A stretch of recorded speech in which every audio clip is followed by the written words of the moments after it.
And now I'm recording the episode. Let's continue the game. Maybe after this, if it is like short, because today I'm going to do like the rest of the case, but I'm not sure how much that is. If it is short, I'll probably play some Warframe, because the new war is coming. Okay, then need to continue. I'm fine. And apologize this, and I'm fine. Is Apollo okay? He's been muttering to himself all morning. He's been like that since yesterday. Guess the pressure of this trial is getting to him. Poor Polly. He's really tearing himself up with all this. This. Get it together, Apollo. Get it together, Apollo. Hey! Vena, what did you get here? Try to relax a little bit, will you? You're getting yourself way too worked up. Yeah, but alright. I'm fine. You know, I did a little digging on this Nayuta Samahe guy. He's apparently not your run-of-the-mill prosecutor. Oh, yeah, how did you find out? Well, they say he wields an incredible power to accurately read a trail's karma and its ultimate fate. What is that supposed to mean? I don't have all the details, but apparently he can foresee how the arguments will go and even lead his opposition. So the defense basically ends up going in whatever direction he has in his head. Man, this is going to be a cakewalk if that's true. Emma did say she talked to him for us, though. He's hoping that went well. In any case, it sounds like he's going to keep us on our toes. So he can... So I know you're ready. I know I can... Oh, it's like Phoenix. Try I know you're ready. But I know I can leave Trucy and the office to you. I believe in you, Apollo. Mr. Ray is putting his faith in me. I can't let him down now. Down now. My boss gonna like this. For no apparent reason. Fine. I'm fine. I'm fine! There he goes again. Don't look like he's chanting a prayer. Fine, I'm fine. I apologize this, and I'm fine! You say so, Apollo. Trial will begin momentarily. Is the defense ready? Yes! We're fine! Sorry if that picked the mic. But he's screaming, so I gotta scream too. Trucy's fate and the fate of the agency rest on this trial. This is justice. If ever there was a time to shine, it's now! You have shined. Shined? What's the past of shine? Shined. No. Shined a lot. April 28th, 9:30 a.m. District Court, courtroom number 6. Let me guess, this guy can do the thing we saw in Kurain. And it's pronounced like Kurain, like the technique. But how to explain this? How it's written makes my mind feel like it's Kurain. Whatever. Court is now in session for the trial of Trucy Wright. Okay, for a moment I got scared it wasn't recording and I didn't change this. Defense is ready, Your Honor. Nayuta, oh thank God I don't have to say his last name. On the prosecution? It's reading the future. Prosecutor Satmahi. Fuck off, Judge, for making me do that. 1,000 pardons. It was rude of me to keep you waiting. I was praying for the victim.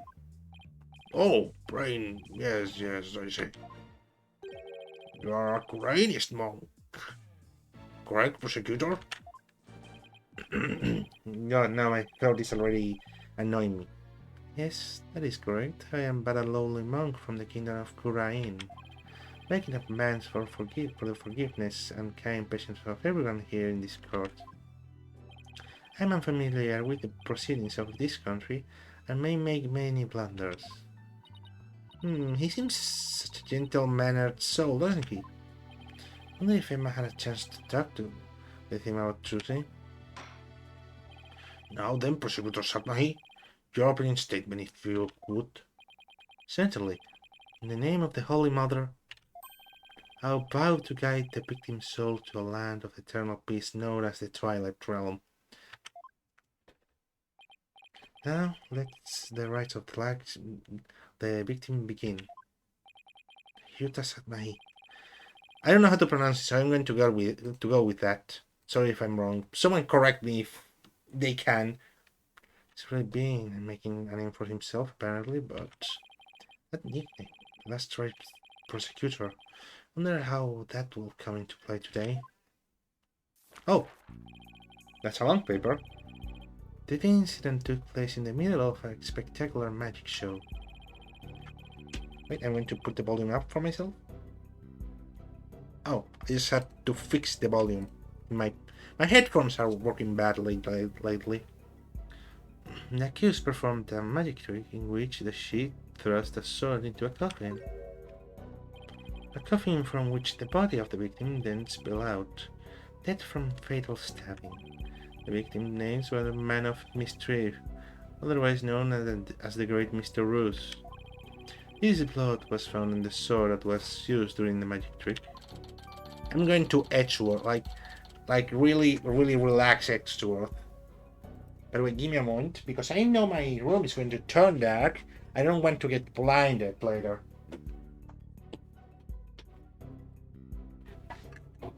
There we go. Lights on. Let's continue the show.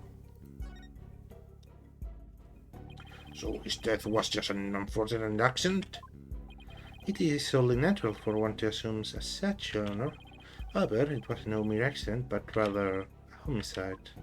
The prosecution position is thus, that this was a murder made to look like an accident. See, and you believe this crime was committed by the defendant? After a thorough consideration of all possible scenarios, I unfortunately had no other choice but to conclude as much. So that's how it's going to be, huh? Guess Emma couldn't convince him after all. Very well. Now let us hear from the defense. Naturally, we maintain that the defendant is innocent, Your Honor. If the defense wouldn't mind. Could you please explain your reasoning? Reasoning? Well, I mean, we have a couple of things, like how he was probably standing within the coffin, where his wound was, and that, well, we have heard people say weird as shit. But I don't consider weird as shit to be... What's the name? Like, I don't consider weird as shit being told by people in the show industry to be proof, so I guess I have those two. But I have to say that my main reason is because I believe in the defendant. That's poor reasoning, Apollo. See, so you find it difficult to come up with anything more concrete than that, do you?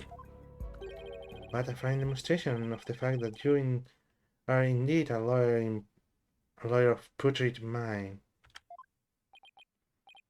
Putrid mind? Prosecutor Satnahi? Excuse me, but I don't... Ah! Oh, Naruto, no. Sure.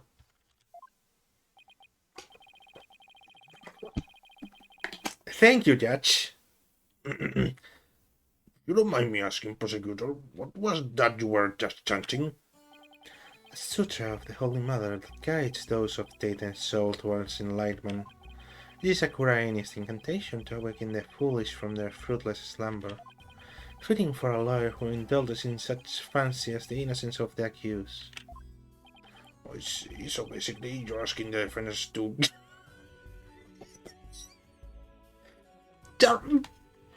Sorry! I'm... weak! to this kind of shit. Okay, I'm going to put that in my paint, and you know what? I'm going to clip that. I'm going to stop the recording. See, so you're basically asking the defense to get real. Allow me these few words, defense. It is my duty as a monk to punish sinners, to guide victims' souls to the twilight realm. Should you show repentance and admit to the accused guilt, and now no harm will come to you. But should you interfere with my sacred last rites for the victim, slap! No, then I shall cast you down into the pit of hell, along with Drusy Wright. Now, wait just 1 minute here. Pit of hell? Is that any way to address someone in a court of law? Prosecutor Sadmahi, that may be the way you conduct trials in Khura'in, but I would appreciate if you would refrain from such charged language here. Your Honor, that was Khura'inist sermon for those who have strayed from the path. Harsh words are often necessary to admonish contemptible. Jesus Christ, I hate that word. Deviants who cannot see reason. Oh, see, I didn't realize. Yes, they really do hate defense attorneys in Khura'in, huh? Even still, that was way over the top as far as verbal accuse goes. The trial only just begun. Well, defense, I suppose the way a prosecutor does things varies by country. Why don't we look at this cross-cultural exchange and try to be open-minded about it? What? Bailiff, please bring in the first witness. Okay, we just got called corrupt. Oh no! They just couldn't stop themselves from doing that. Uh-oh. She said... I thought she said goodbye to the Snackoos. No.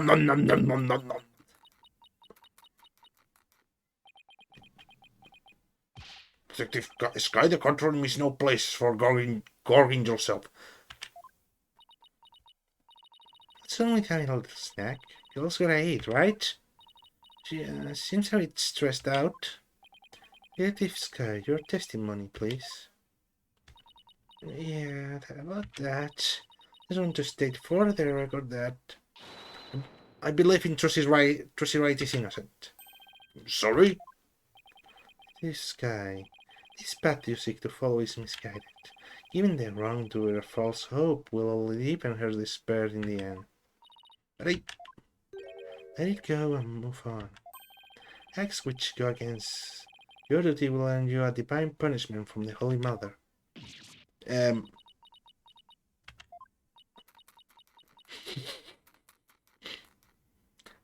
Oh. Sure. Fine, I know about the divine part, but I get the punishment bit loud and clear. I guess I'm gonna sign tons of paperwork or something for sticking up for Drusy. She and Prosecutor Sadmahi don't seem to get along very well, do they? Well, she seems really not a friend of the prosecution in general. Shall we continue? The prosecution contends that the accused had a clear motive. Evidence, if you would, Detective Sky. Alright, please take a look at this poster. It's a Job Grammar poster from 13 years ago. Just let me know, is it a bit different from the one in Mrs. Wright's in the room? Oh, sorry about that. This is a revised version of that poster. This one says cancelled under Mr. Rose. That's right, Mr. Rose left the troupe after the first version of the poster was printed. Take a look at Mr. Rose's right forearm. Near his elbow. See that big scar there? He probably got that when he made a mistake while practicing a magic trick. Ouch, that's quite a scar.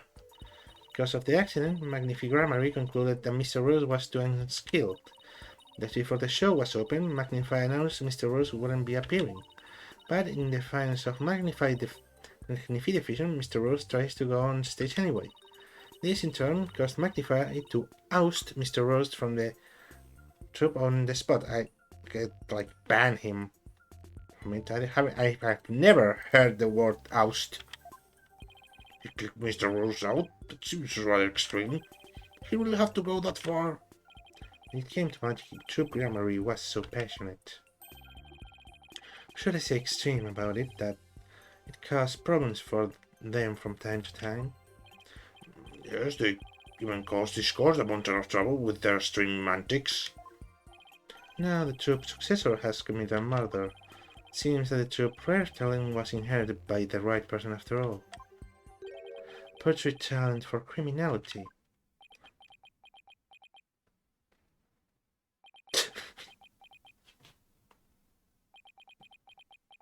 You sound rather extreme yourself, Persecutor. Criminals with impure souls do not deserve sympathy, Your Honor. Gee, wasn't expecting to dislike this guy so much. Well, so I was saying, after his expulsion, Mr. Rose apparently went on to hold a grudge against the troop. He would tell those close to him, I will get my revenge on the troop Gramarye someday. Revenge? That certainly sounds antagonistic. Oh well. Then his chance for revenge finally came. If you would be so kind, Detective Skye. Guess I don't have a choice, do I? Okay, time to be... What's the word? Attentive? I forgot. I forgot how to speak. To pay attention, Jesus Christ. Defendant motive. Victim planned to get his revenge on the troop Gramarye during Trust's magic show. The ruse was going to first steal the Gramarye notebook from the defendant. He then intended to reveal the secrets behind their magic tricks during the show. That was the victim's plan for revenge, and while he did in fact steal a notebook, the defendant murdered him before he had a chance to reveal the secrets. By the time the accused had discovered the notebook's thief, it was too late. The only option was to kill Mr. Rose and make it look like an accident. It's nothing but conjecture. Conjecture is a kind of evidence. Victim's assistant, Bonnie DeFam, gave the police a statement. She testified that just before the start of the show, Mr. Rose said, I'm going to reveal all true Gramarye's secrets on stage today. What? Well, that isn't exactly a great starting point for a rebuttal, is it? You're telling me. Allow me to give you one piece of advice, defense. Oh? And what's that? Hand signs. Oh. Let it go and move on. Excuse me? Helping a sinner will sully your own soul. One possessed of an unclean soul will burn in the flames from hell. Yeah, but helping sinners can make them free of sin. Whatever. I'm not a religious person, but gee. And then be even burdened with that sin in their next life. But I don't believe in that sort of thing. Besides, I have no intention of giving up.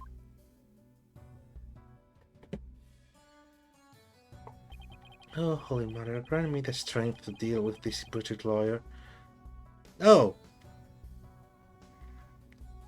This guy is going from the opposite of God give me patience, because if you give me strength.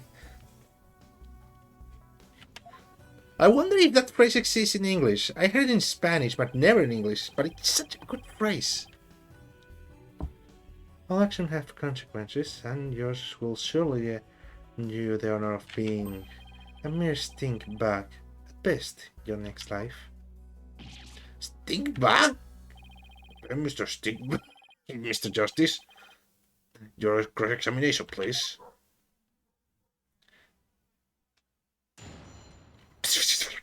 Electricity!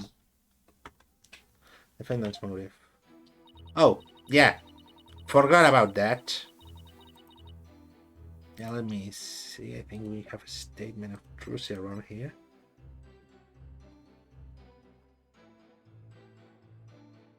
Okay, this isn't the thing I remembered.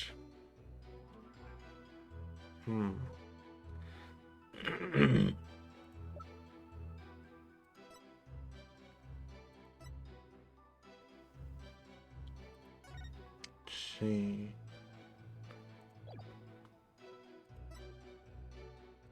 Okay, let's see everything first. Plan to get French. And the job managed to make so. Notebook from the defendant. Intended to reveal secrets behind their magic tricks during the show. That was when the victim planned for revenge and, in fact, still a notebook. The defendant murdered him before he had a chance to reveal the secrets.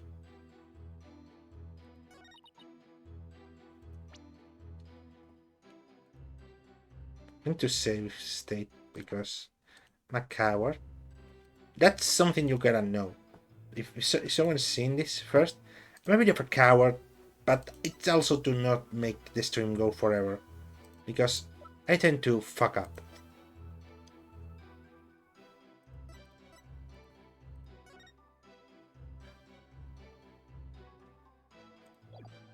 Hmm.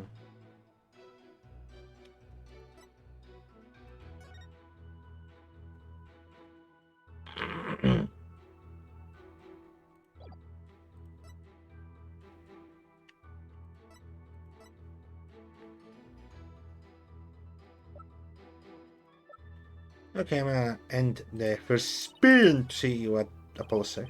Let's try to allow all we can from her testimony. And her, I'm sure she'll try to help us out as much as she can. Right. I hate my phone.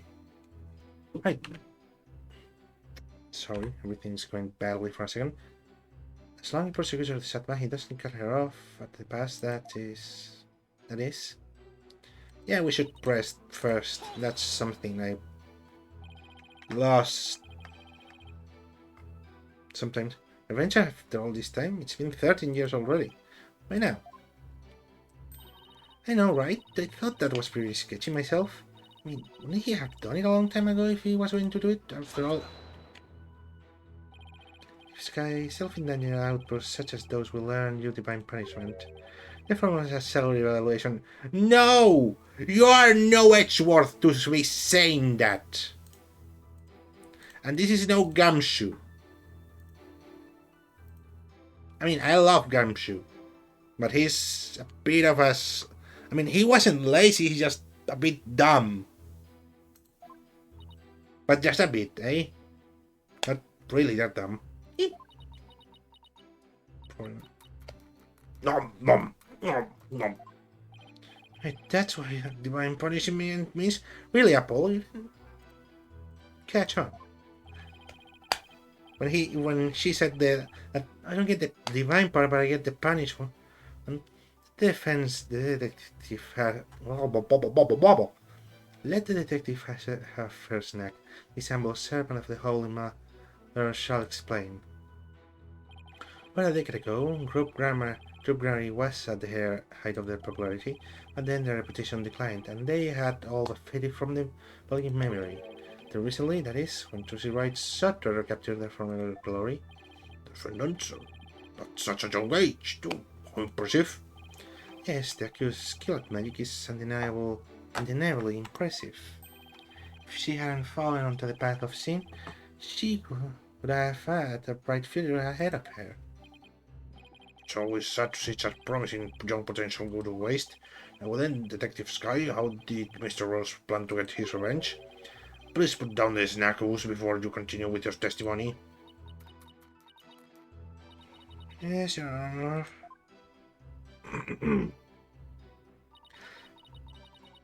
Yeah. Want to press. What evidence do you have that Mr. Rose actually stole the notebook? Well, you see, whenever you're ready, Detective. Fret not, Detective Sky, you have nothing to repent for. You should be proud of the fine forensic discovery that you made. Forensic discovery? What did she discover specifically? This guy identified a certain set of fingerprints on the notebook. Upon further inspection, she determined that they belonged to Mr. Rose. What? Detective found the fingerprints entirely of her own volition. For that, I must say, well done, Detective Sky. They couldn't resist doing that. You're a little too addicted to using your precious white powder, did you, Emma? Oh, come on! Was that a Coke pan? That was a Coke pan in my Ace Attorney video game. That's the second one! Exactly how Mr. Rose intended to use the notebook to exact his revenge. Alright, well, first he stole a notebook.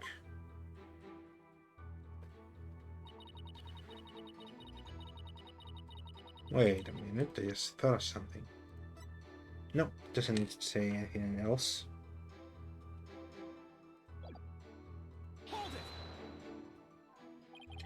To reveal of the Troop Grammary's secrets on stage today. That was Mr. Rose said himself said, right? Right, but he didn't exactly specify which Grammary secrets he was talking about. But the prosecution think he was referring to the secrets behind Troop Grammary's magic. Yes, that is the prosecution's assertion.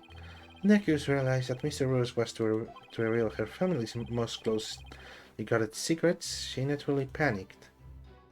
So basically, Trucy's notebook was hiding in Mr. Rose's thing because he had stolen it himself?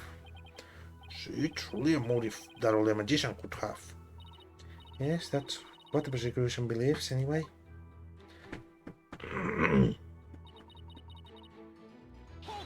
See?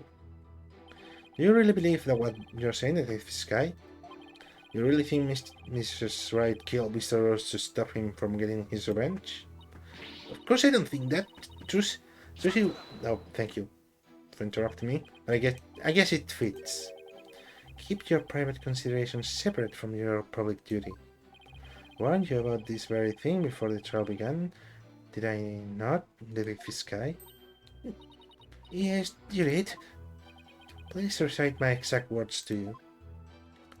Emma Sky, you are the detective first and foremost, not the accused friend. Remember your duty and fulfill it faithfully. Excellent. So you do remember what I said to you. Your devotion to your work will be rewarded, for the Holy Mother sees all. Rewarded with more snacks! This Holy Mother is no scientific concept I've ever heard of. Those two really don't get along, do they? Well, science and religion go together as well as oil and water. Oil and water. As I was saying...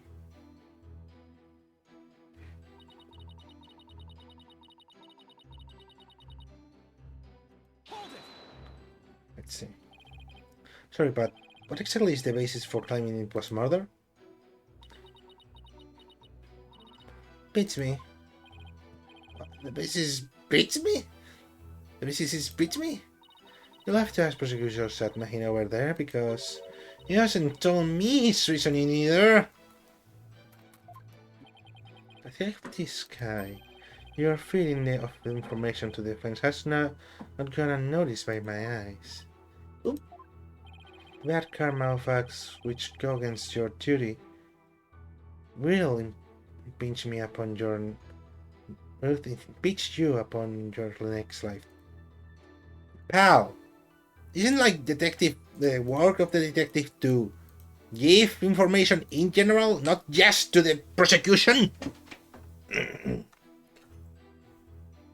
And the prosecution has to, well, show all the reasoning, not just his like, hey, motive, that's it. We can go, goodbye.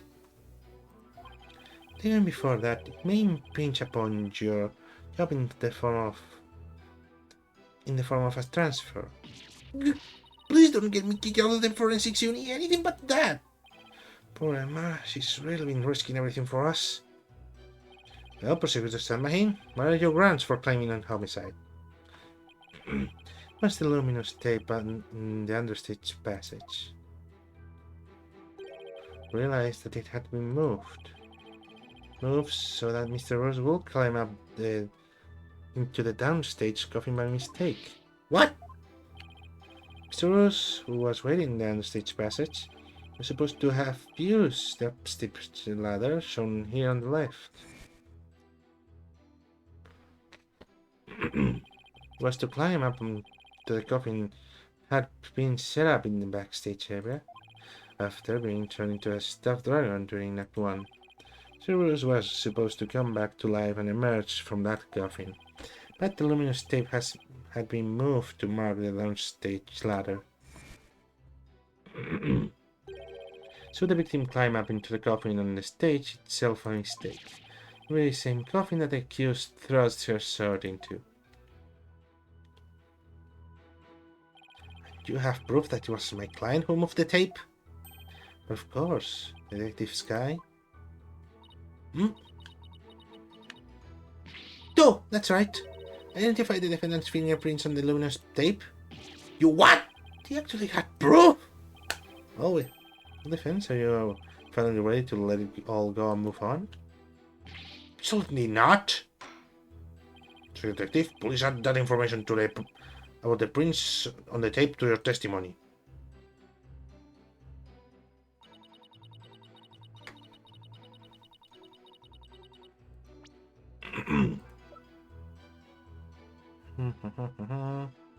It is.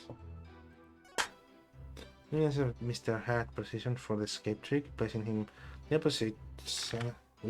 Opposite. Wait, did I? Okay, sound still on. Sorry about that. I got scared. I silenced myself because I hate some keys. That's how scared I am.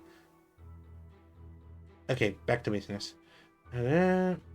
Escape trick, placing him on the opposite side location on the right side. As a result, she had to quickly move the lifts on the stage. She never told anyone she had moved the stage lifts. Is it this? I'm not sure. What makes more sense? Either that or this thing. Well, this one makes more sense. No, apparently not. Sorry about me being dumb. Then this is third thing. Nope. Okay, I guess I'll press. See what the hell I get. What made you think to check the luminous tape for prints? Well, but it was detective intuition. It tested not just the tape, but about everywhere for fingerprints. Oh? Tested pretty much every single surface in the theater. I mean, it was so nice to be able to test for prints without anybody getting mad at me. It's a great that you're enthusiastic, Emma, but there is such a thing as too enthusiastic. Tape was moved to guide Mr. Rose into a coffin that wasn't downstage. That's true, it does sound like a murder rather than an accident. Certainly doesn't help that Trucy prints are on the tape. Ugh. Wish I knew what sound would even be appropriate to make in this situation.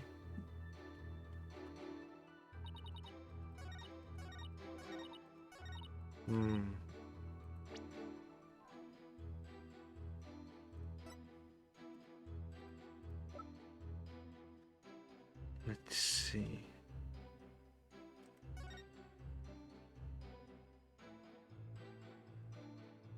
Wait!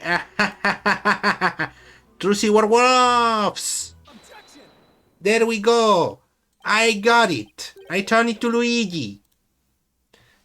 I'm sorry, Detective Sky, but there's a flaw in your testimony. Oh, really?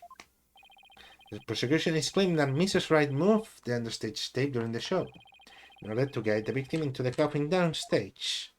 But it doesn't make sense that she would leave prints on the tape at that time. Doesn't? Please consider the fingerprints result of the main coffin, which shows that no... Wait, the main coffin? The main coffin, okay. Which shows that not one of my client's fingerprints were found on it. Or in it. That's true, we didn't find our fingerprints on that coffin. I think you realize what the flaw in your testimony is. Claiming Mrs. Wright left prints on the tape during the show is inconsistent with the facts. Because she was wearing gloves during the show. 2.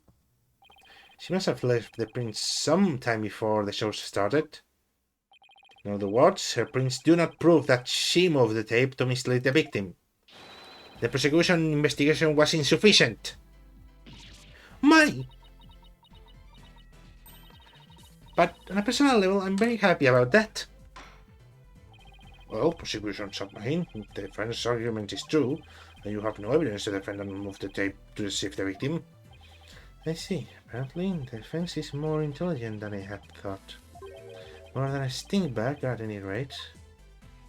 Come on, you can bump me up to at least a stag beetle now, can't you? You really be any better? Would that be really any better? Of course, way better. Stag beetles are cool, with those huge mandibles of theirs. Sounds like a shut up.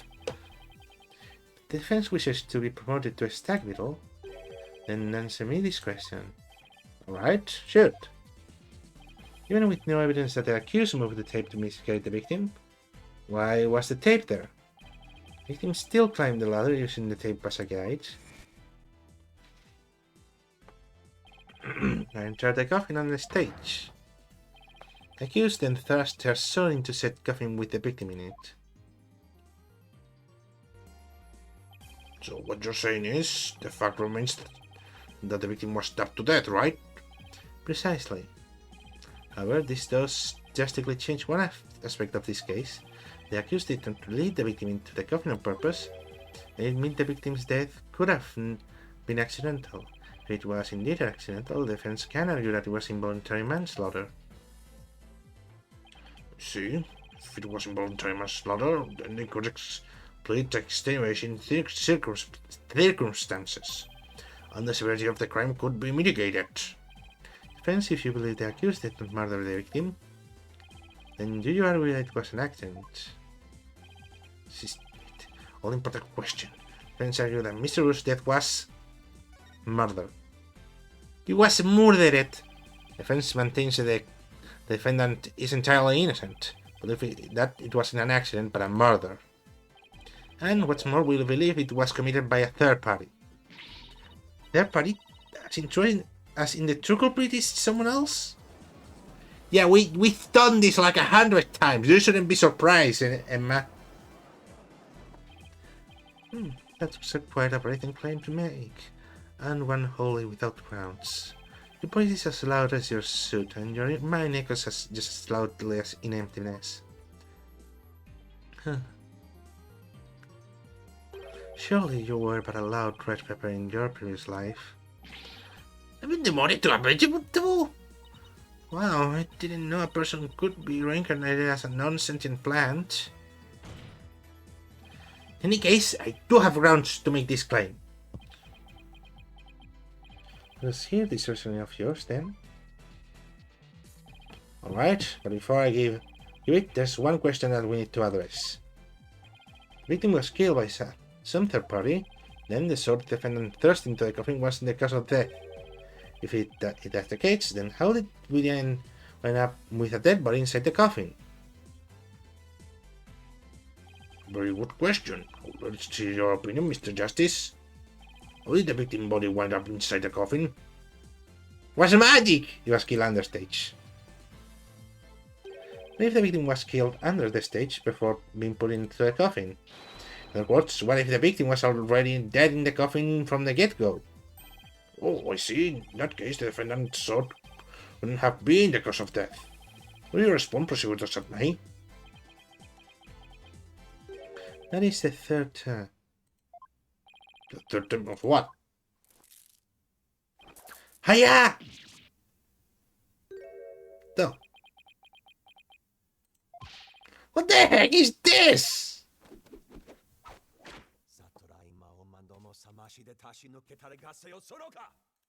Yes, sure. I get ya. I do that all the time. I shouldn't be mean in this thing, at least. Huh. Down to my head! You think you're doing? Even the merciful Holy Mother loses patience if she's struck 3 times. Since you never learned you needed to be punished. Why don't you let me worry about what I need and I don't need? That's what you deserve for interfering with my sacred last rites for the victim. You are a brainless lawyer chasing phantoms. You know nothing. Let this humble servant of the Holy Mother give you the divine sermon. Sermon now? There is a passage in the sacred scriptures of Qur'anism. A cornered frog will swallow even a snake. Huh? Cornered lawyer has unexpectedly struck back hard against the persecution. Did I get it right? No, for I am not done with my sermon. And yet the frog still dies. Its belly beaten and torn from within. That's right. And in this case, you are that frog defense. What exactly is your point anyway? You're slow, Apollo. Let's assume for a moment that the victim was killed under the stage. Yeah, you're going to say if it was under stage, then it could have been even more reason for being like, what's the word? Trucy. Who then had the opportunity to do so during the show? Let's see, the people in the show were Bonnie the Fam, the victim Mr. Roos, and Trucy Wright.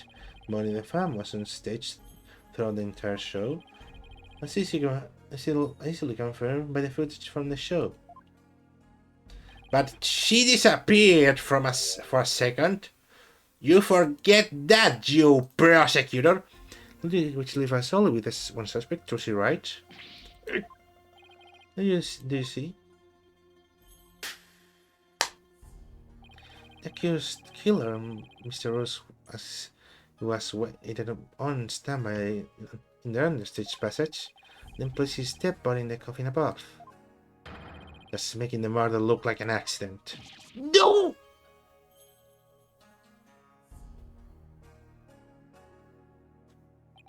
Oh, great and merciful Holy Mother. Thus another put mind has been guided towards enlightenment.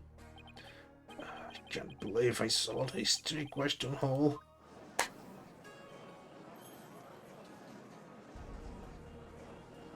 Oh, first time I hear this. Oh! Thank you! Sorry, but I have to raise an objection here. Tina, where are you? There's something I want to point out, Apollo. And who might you be? You strike me as a mere child and count... What the hell is that word? Thank God we have Google.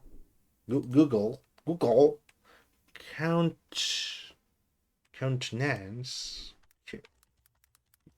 I don't think that's how it's pronounced. Face. Countenance. Countenance. What the fuck? Whatever. Maybe junk. But I have an attorney's badge just the same. You would contribute this to this discussion in that capacity? I most certainly would. Pardon? What are we doing? Just agree the defendant killed the victim under the stage. But let me remind you that Miss Wright is a girl. Clearly, surely you didn't raise an objection simply to point out such an obvious fact. Your Honor, please send for me this little child's guardian to come take her home. But I'm not done with my sermon. You don't need to talk like prosecutors of mine, you know. Listen, if the victim was killed in the understage passage, then his body would then have to be hauled up to the stage, right? However, Mrs. Rice is a young girl, and a pretty petite one at that. She couldn't possibly have hefted that large body up and put it in the coffin. It's true, it just seems like it would be rather difficult for the defendant. I think even I could do it. What do you think of that, prosecutor? Who's the child now? My religion, the priestess of Christianism, are revered as the pillars of our belief. So I naturally hold nothing but disrespect for women. Okay, I think I'm going to clip that, but for my own dumb brain. Okay. Okay, now got that. Mrs. Rice is a young girl. No. The disrespect for women shit. I don't know, like the meme that I respect. I also think highly of female perspective. So is the man who called this fair maiden a little child. He's a fair maiden. Really, that your point is worth discussing, defense. Oh, indeed. Was the dead body raised up into the coffin? The accused, Trucy Wright, that is. You're committed to pointing a finger at her no matter what, huh? And you explain how that even be possible? But of course.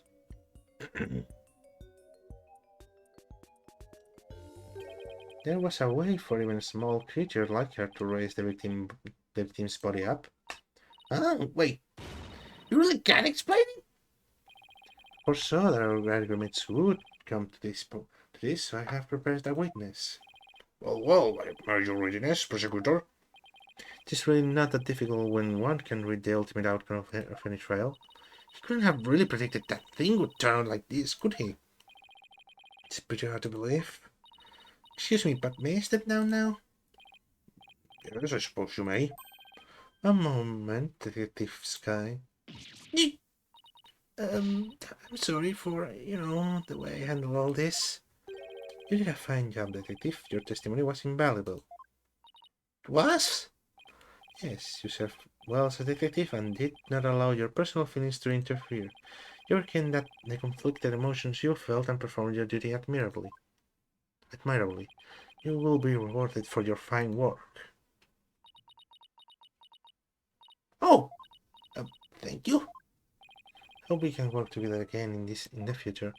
Master seems to be bewildered by the unexpected praise.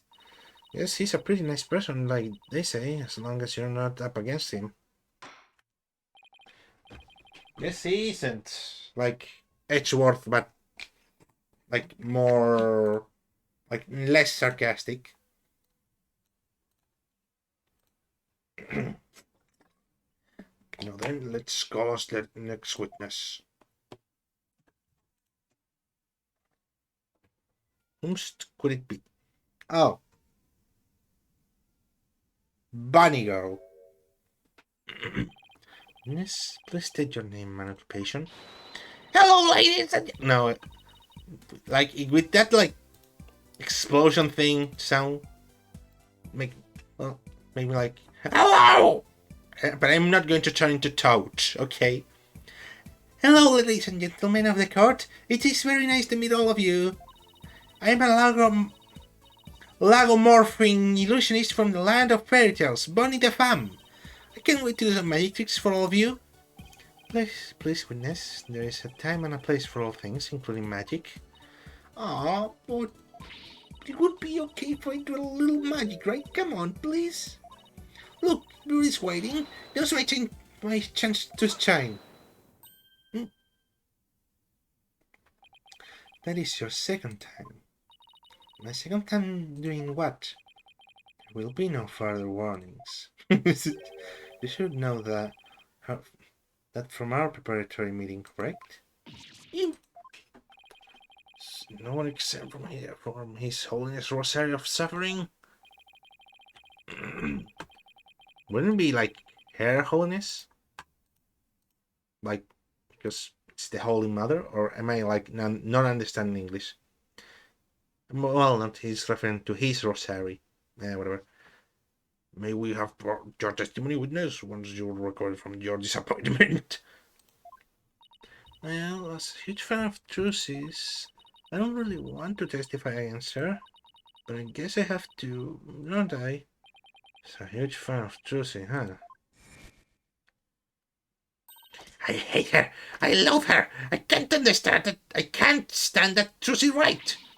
Just because she's a little good at magic, she thinks she's all that. So this is exactly what that snivel brat deserves. Sure, he's a real fan, right? Destroying Trucy, you mean? I mean, there are fans who have done that much damage to people. Okay, then the stage passage. I really can't believe that Trucy killed Mr. Roos. Yes, it's possible for a small girl to lift a dead body up if she used the stage lift. Is it possible? Could Trucy really have? If Trucy did use a stage lift, I think she must have used stage lift number 2. It was on stage for the entire show, by the way. That thing, that reassuring. You weren't on the stage the whole time, and you're sure about that? There's no question. The entire audience could testify to that fact. What's more, she's shown clearly in the TV footage as well. I couldn't possibly have killed Mr. Roos. No little me. No one was suspecting you, except me, but still. Therefore, the only person who could have killed the victim on the stage was the accused. Furthermore, by using a stage lift, even a petite young lady. Stop, phone. Could have raised the body up the stage without difficulty. You've gotta be kidding me. Very well, the defense may now cross-examine the witness. But I gotta do something first. Gotta, first move. Because I don't like to, wait for each message. That last thing kinda strikes me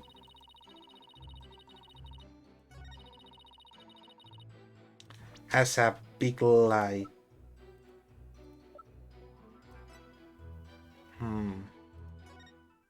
Let's see.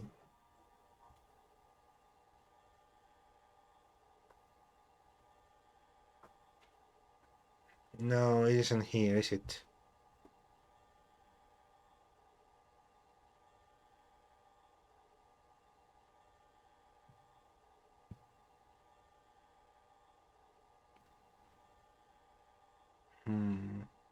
I'm checking just in case.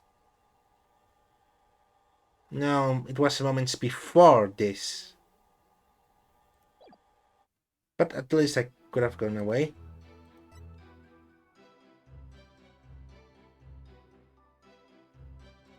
Well, then I guess it's this one.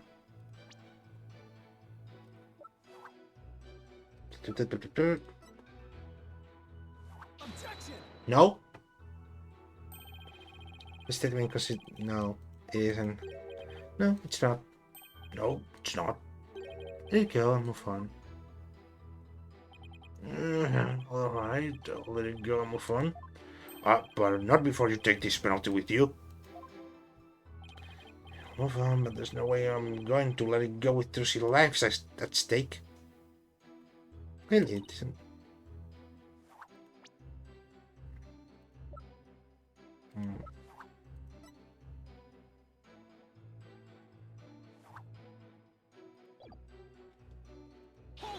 Okay, let's see this. Stage leave number 2. I mean the stage leave shown not here on the left? That's right, with a stage lift. I think even a small girl could easily lift up dead body up to the stage. So that makes her the murderer in your opinion? Of course not, I believe in Trucy. Like I said, I'm a huge fan of hers. Oh brother, how long is she gonna keep this up, Gap? Depends what position was the stage lift to after the show. Let's see. If I recall, it was in the fully raised position. And the reason why it was fully raised is because the accused used it to lift the victim's body. Wouldn't you agree? Yeah. Feel free to slowly mull it over while you roast over the flames of hell, you evil red pepper. So now I'm also evil.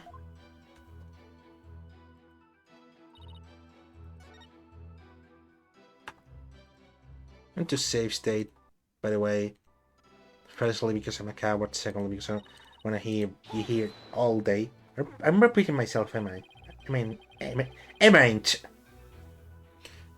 Have a single spare moment to slip down into the understage passage? Well, tell me you suspect me now. I'm just trying to do my job by fully examining your alibi. But you know how solid it is, I might have to suspect you, yes? You gotta be kidding me. Don't spit on my head and tell me it's raining, lawyer boy. I'm right there in the footage. Are you too much of an idiot to see? Huh? Mr. Fum, are you feeling alright? You seem suddenly different. Oops, where did that come from, right? Oh my, I seem to have snapped there for a second, didn't I? And just snapped, you broke character just now. In any case, I was on stage the whole time performing magic. I mean, you saw the footage, right? My dazzling, flawless performance? Flawless? That's odd, considering that what you told me. You said that you made a mistake with your position, Mr. Hat. Mr. Fam, to what defense is the defense referring?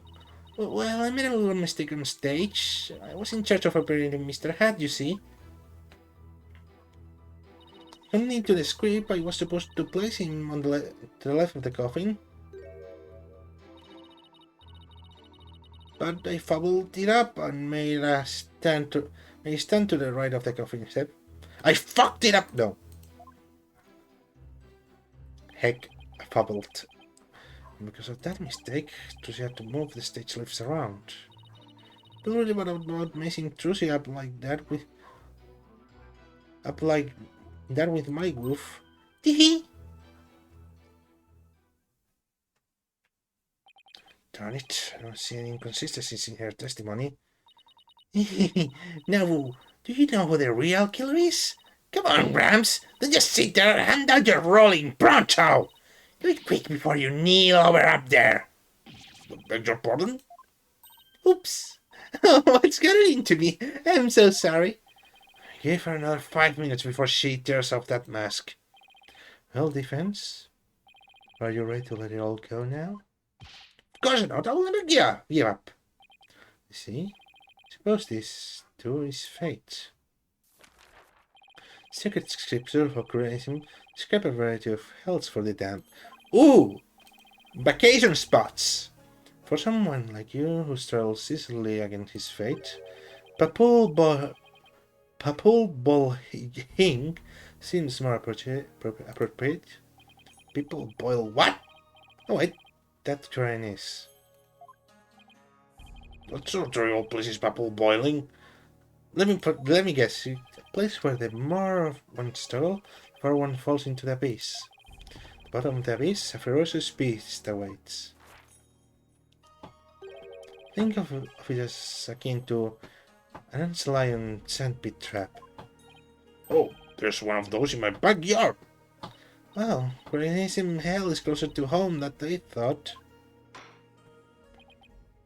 Now then, it would appear that the witness testimony supports the prosecution claims.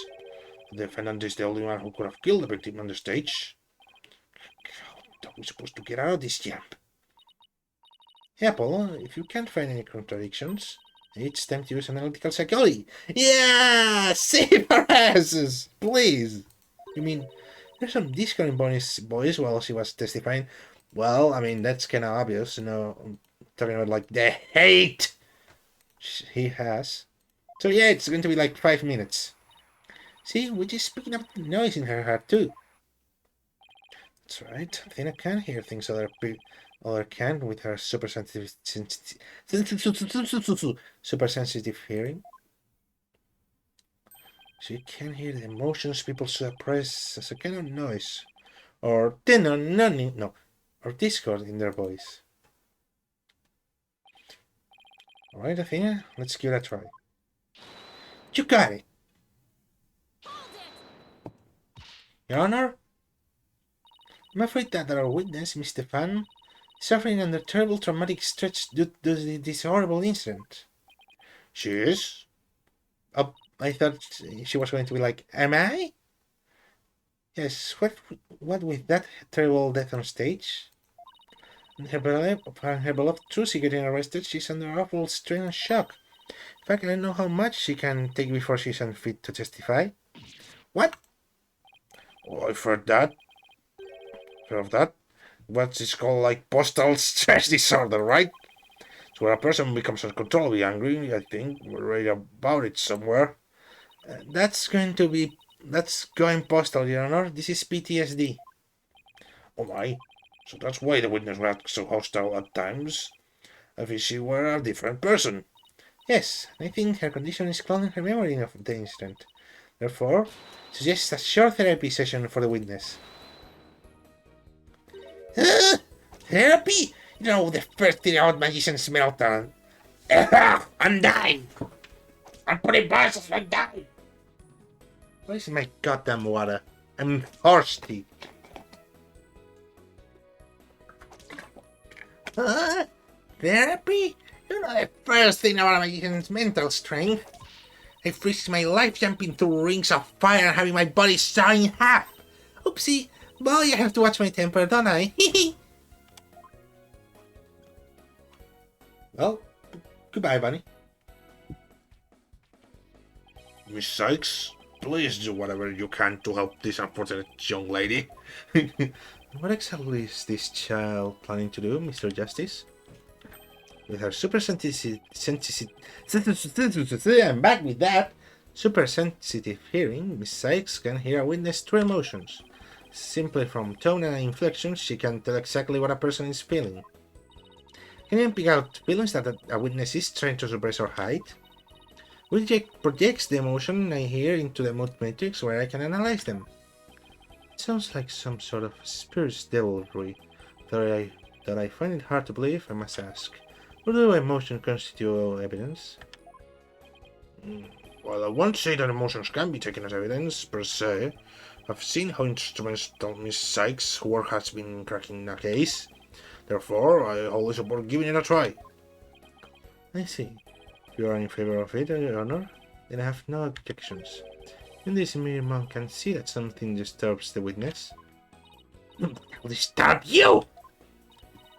Oh, thank you for understanding, Prosecutor Sadmahi. Polo, do you remember how to conduct a therapy session, right? You want me to lead the session? Of course! You're the lead on this case, after all. Fair enough. Do I need a refresher? No!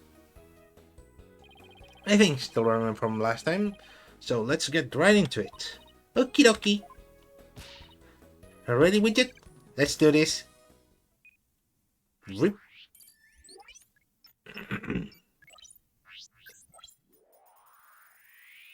She's going to stay like that for the rest of the trial, isn't she?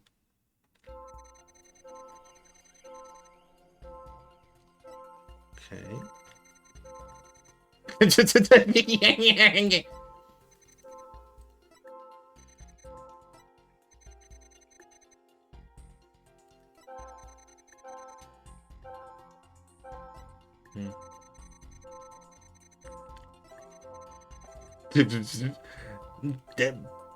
I felt so bad about it. Okay, it's like the second case, so I guess that's why it's like that. Have to say, Mr. Fan, you certainly are a strange one. Even though you said I feel so bad about it, seems you were feeling happy about it. Bonk. Ouch. Think I can guess why you were feeling happy. It must be because Sophia, you made a mistake. You messed Trucy up.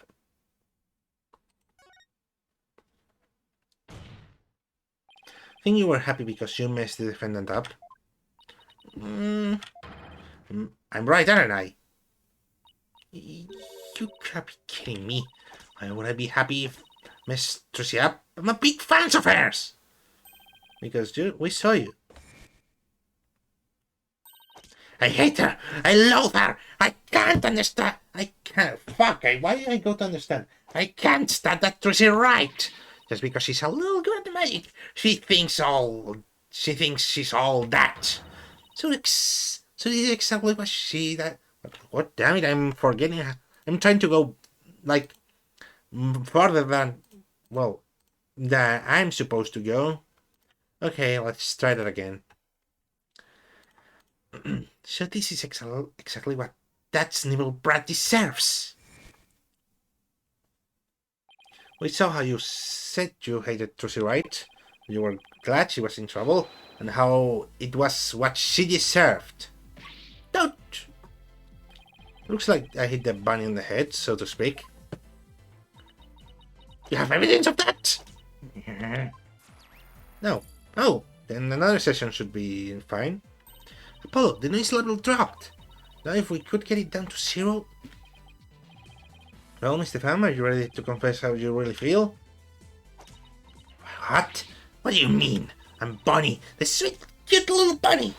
I'm a rookie magician working hard just to be just like my adult Trucy. That's the character I'm supposed to be. Keep that up, Miss Pham, and you're going to have a mental breakdown. Just let yourself be who you really are. We're really... M.O. More, what's the word? The two sides of you are fighting each other and doing you psychic harm. Can hear them. Two distinct voices battling inside you. Shut your pie hole, you know nothing, know-it-all! I mean, you mustn't say things like that or I might get flustered. Mr. Pham, how do you insist on maintaining this wolf in ship's clothing act? Can't end this therapy session until you get real with us. Get real, no. Set the wild beast inside you free!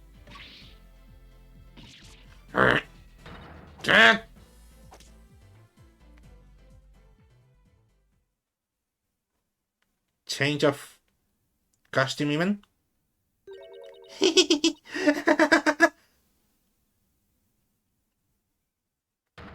There she is. Don't make me laugh, you don't know a dang thing about me. You wanna see who I really am? Fine, take a good look.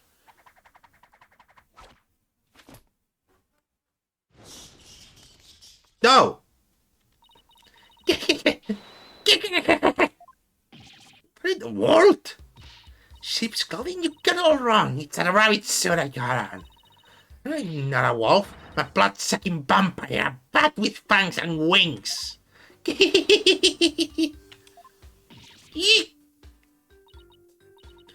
think we just opened Pandora's box.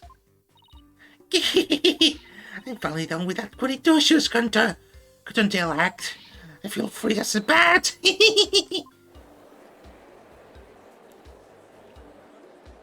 Please tell me someone has garlic on them.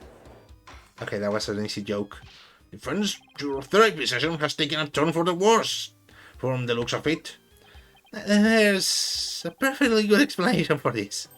Isn't there, Miss Sykes? Methinks I created a monster. We blew it. Hey, you lobster boy! Oh, me? You think Lactosin's in trouble? I think she's getting her justice search. Well, guess what? You're right! Does that mean you're to wish independent harm? Well, the bat is out of the bag now. That mistake of mine was a work of art. Thanks to my goof, poor little Trucy had to do all that of her physical labor. You say her physical labor? What are you referring to? Because of Mr. had new position, Trucy had to move both of those huge stage slaves. They must have been so heavy. What a riot! That's strange. Tina, could you please add that statement to Bonnie's testimony? Alright, I'll update the mood matrix with new info. Huh? Hey, Apollo. No, there's a new inconsistency in the testimony. Yeah, she finally slipped up. So what do I need to do now? Well, from this point onwards, you just do what you do best. Find the contradiction in the testimony and present evidence to refute it. Alright, I've got you now, Bonnie the Pham.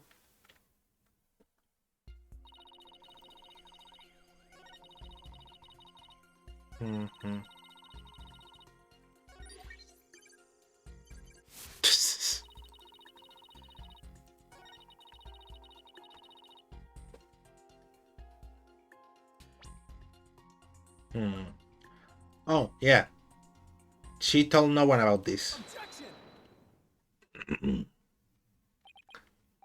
That doesn't make sense.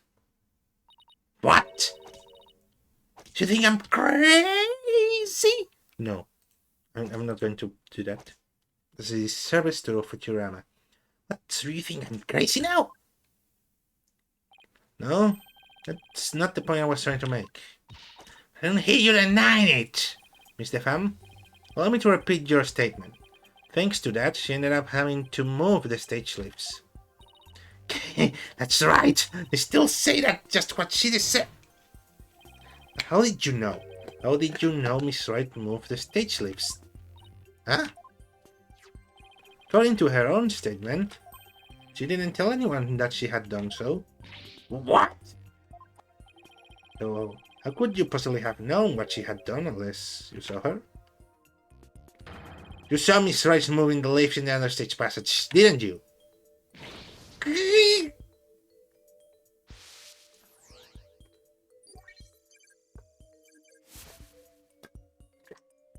No, that doesn't look... I mean, it looks evil, but not that evil. Bye-bye. You did it, Apollo. Noise levels are at 0. But, Mr. Justice, wouldn't that mean... Yes, Your Honor. Miss Pham herself was under the stage where the victim was killed. Then I hardly need to tell the court what that means. You are the one artful liar, Mr. Pham, and one spectacular suspect. Kiyauk! What kind of scream is Kiyauk? What are you, like a 90s cat? No, 70s cartoon? But whatever. Why, you shiny red lobster boy? You saying I killed Mr. Rose? I'm saying that is a possibility. What more? See, you had a solid motive to bring my client for the murder as well. Oh, that's the first objection from you. My apologies for raining on the defense murder revelry. But you seem to have forgotten one very important point. Oh, really? The footage. As you can clearly see, Miss Pham was on the stage the whole time. The entire audience can bear witness to that fact, including you. Oh yeah. No! She teleported! You forgot about her teleporting?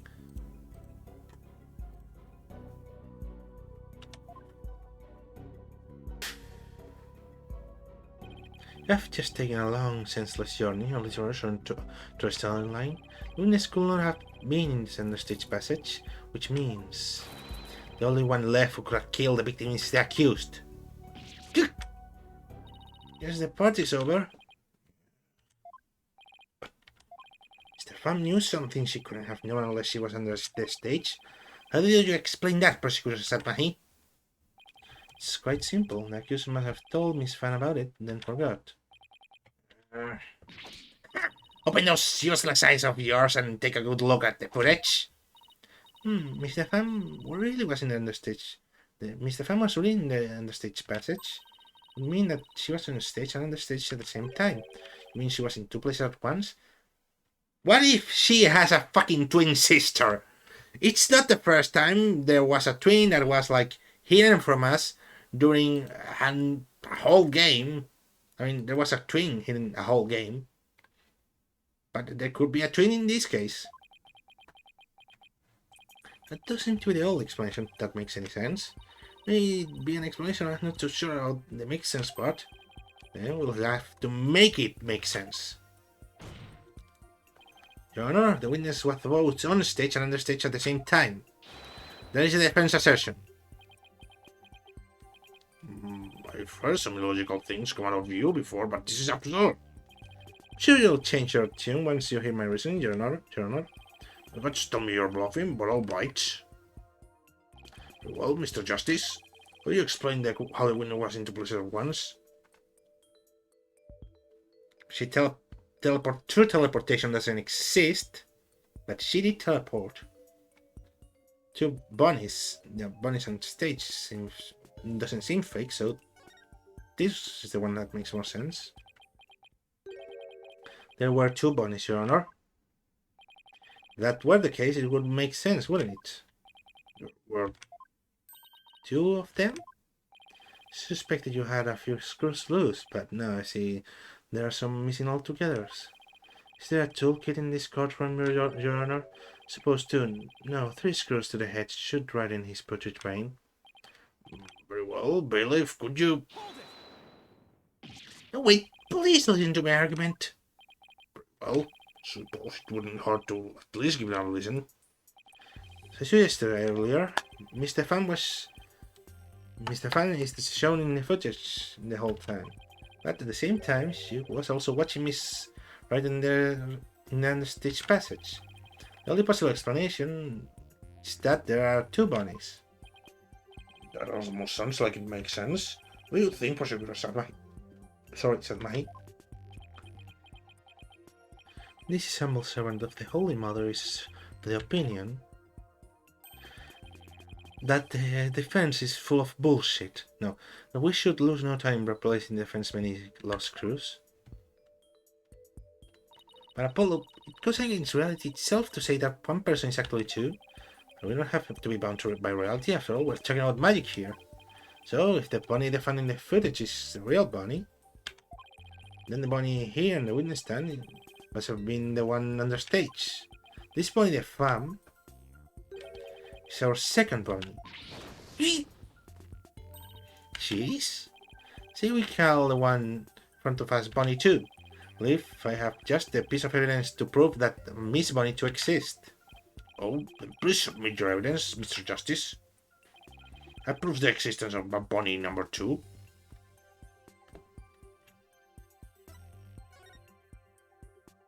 This thing, I think. Want to save it? That. Okay, never mind.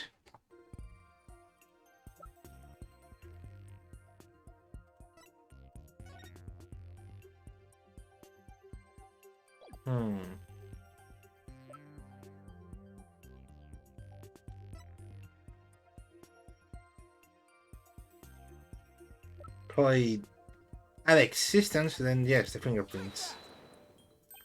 What's this? During our investigation, we found a set of unknown prints on the coffin on the stage.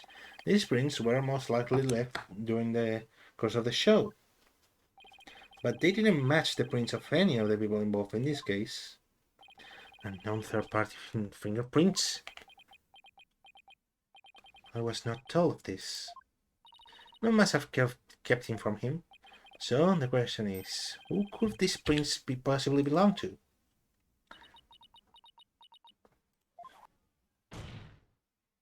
Mr. Pham, should I say Bunny number 2? These are your fingerprints, aren't they? Don't tell me to shut up. Oh, this math. Enough of this foolishness, Dante. No, enough of this foolishness. One person could have not possibly me too. Those fingerprints could have been left not only during the show, but at any time. It's not like you to lose your cool like that, Prosecutor Sadmahi. And I'm sure you know that exactly when the fingerprints were made is not the main issue. You mean by that, Mr. Justice? The issue is who do these prints, unknown prints, belong to. They're certainly not Bunny the Farms. But what if they belong to the person standing right in front of us? Oh, you mean Bunny number 2 is the second Bunny? Is that what you're implying? It's preposterous to suggest that those prints belong to the witness. I say they must belong to some other unknown individual. Professor Sadmahi, can you really look at her still say that? You're looking at? Take a picture, it lasts longer. How could this be? We check her prints, I'm sure they'll match the unknown set. Well, Bunny, the prints that don't belong to the real you belong to you, don't they, Bunny number 2? I thought she'd be mad about being called number 2 witness. It was the defense. Is what the defense has said true? Fine, I'll admit it. The fingerprints are mine. Does that mean you aren't Bunny the Pham? What ridiculous. Yeah, she's used for the teleportation trick, isn't she? She goes out, disappears, goes down, disappears, goes down, and lets the other one appear and kick Trucy inside the coffin. Are there really two bunnies? Nope, there's only one bunny. That's because I'm Betty! Betty the Femme! What? Ladies and gentlemen of the court, it's time for a wondrous magic show. Guest in my maintenance as this lagomorphing illusionist perform her teleportation trick. Watch closely, it's showtime.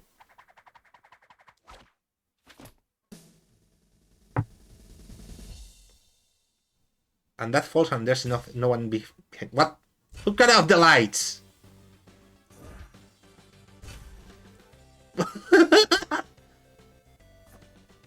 Oh, that's Bonnie. No, there's Betty.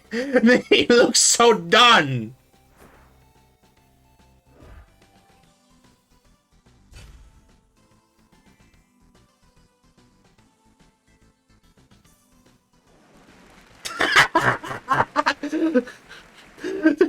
Promising trick. Goodness has until split into two people. It's not a trick, not a gimmick to it either. Not a gimmick trick either. They're simply twins. What? Twins? So that's how the teleportation trick works? Every scene over the party I had to hide or pretend my body. All cute and sweet and goody-goody. Can't tell you how stressful it's been. But I don't have to hide anymore. That's right. Our days of sneaking around are finally over. Their cover is blown, but they actually seem to be pretty happy about it. So which one of you is the nice bunny that we met in the dressing room? That would be me. The sharp-tongued bunny we saw with the rating rayas on the stage was... Hey, what are you calling sharp-tongued? It's all starting to make sense now. Oh. I feel this is not going to be the end of it. So Mr. Justice just changes the fact of the case rather dramatically, doesn't it? So it certainly does. During the show, it was Bonnie who was on the stage the whole time. So Bonnie couldn't have committed the murder. But Betty, on the other hand, who was on the stage, did have the opportunity.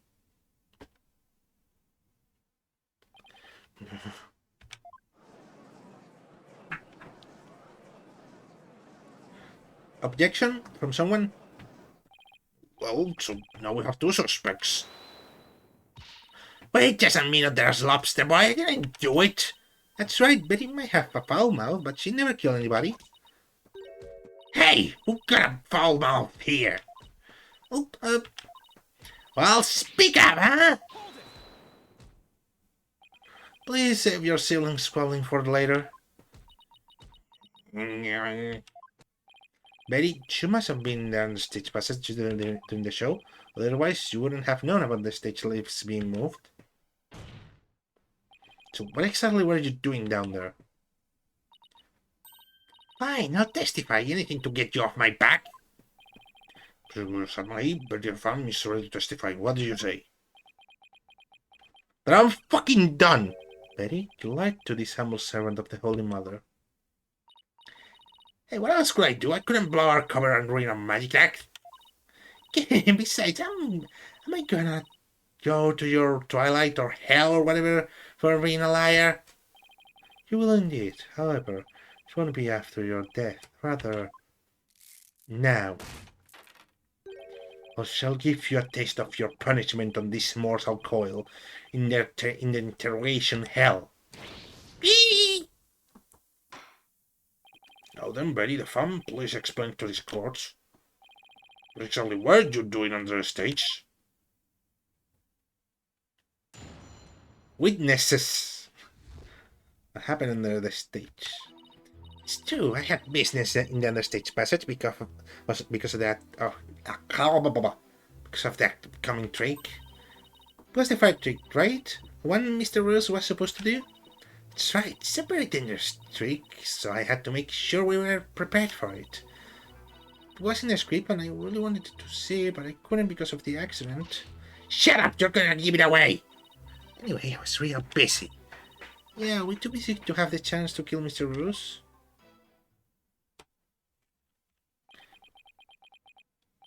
Well, that was certainly different. Was that for a police testimony and alibi?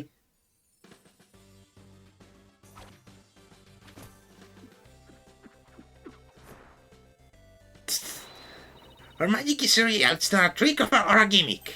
Oh my, she's floating.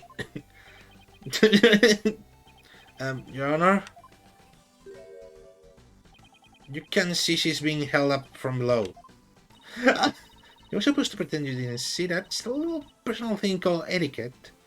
Yeah, but can't help it. Whenever I see a contradiction or inconsistency, I just have to point it out. Now then, the defense may begin its cross-examination. I think you could see, like, her hands, like, trembling from holding her. This is funny. Okay, where was I? Oh yeah, I have it on the stage.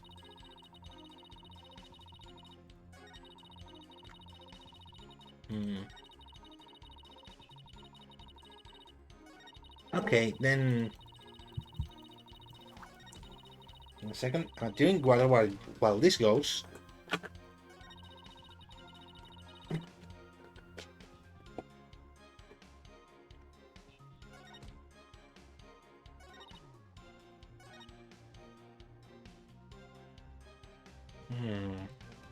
Sure you were preparing for it? There's a dusty old bucket that says otherwise. Hate to break this to you, Betty, but there's a big flaw in your testimony. As big as the one in that floating trick you did earlier. Oh, harsh words. Let me tell you something. No. Forehead boy? No one has ever figured out how we do our teleportation trick. No one except me, you mean? Well, we even have better tricks up our sleeves. We do? Told you to keep it zipped! Oh, no, don't fight, you two. Sir Justice, what's this about the flaw in the testimony? The script has this to say about the fire trick. This will be dangerous. Make sure the fire bucket is ready. However, we found the fire bucket lying empty backstage except for a layer of dust. Bonk. Ouch! You didn't even attempt to get ready for the next trick, did you, Betty? You got me!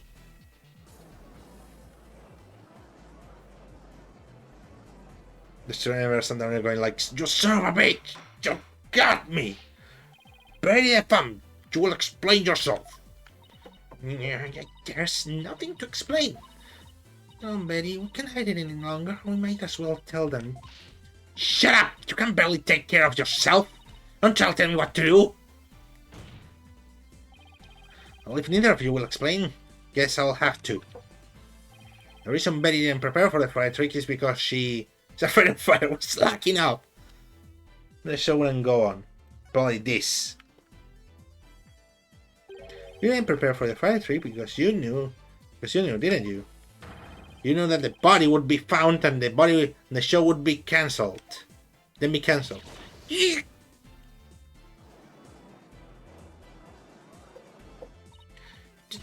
Don't be ridiculous, you insignificant speck of a man. I'm gonna yank those lame bangs of yours. Is that what you want, huh? Whatever, they can grow back. Now stop stalling, just tell us the truth already. You can't reveal my secrets, I'm a magician. You have been chasing the shadow of an illusory culprit, Defense. And having chanced upon a convenient target, you have let yourself get carried away. Exactly, where's your proof, huh? And yet, I concede that the witness' taste for false word has also been proven. I advise you to confine your deceitful trickery to your magic act, witness. Deceitful trickery? Your court-appointed therapist, I'd like to add something here, Betty. You finally let yourself be who you really are. But if you continue to hide behind lies, you'll be imprisoning your heart all over again. All these questions mean you're trying to put me in prison for real. So I'll be behind bars either way. Does that mean you're admitting your guilt? Of course not. Can't believe you people. Every one of you thinks I did something I didn't do. You lobster boy, cube, I'll get our head but Severus Monk. Sounded like a breakdown. Kind of like when the subject can meet. You ball. Is there? Headcase rat? Really? Betty, calm down! Come on now, deep breaths. Look, not the murder, I tell you. And how did you know the show would be called off before the fight trick? I told you, we can't reveal our secrets. We're under contract. Contract? What is she talking about? Eden as his mate, you're obviously a suspect in this case.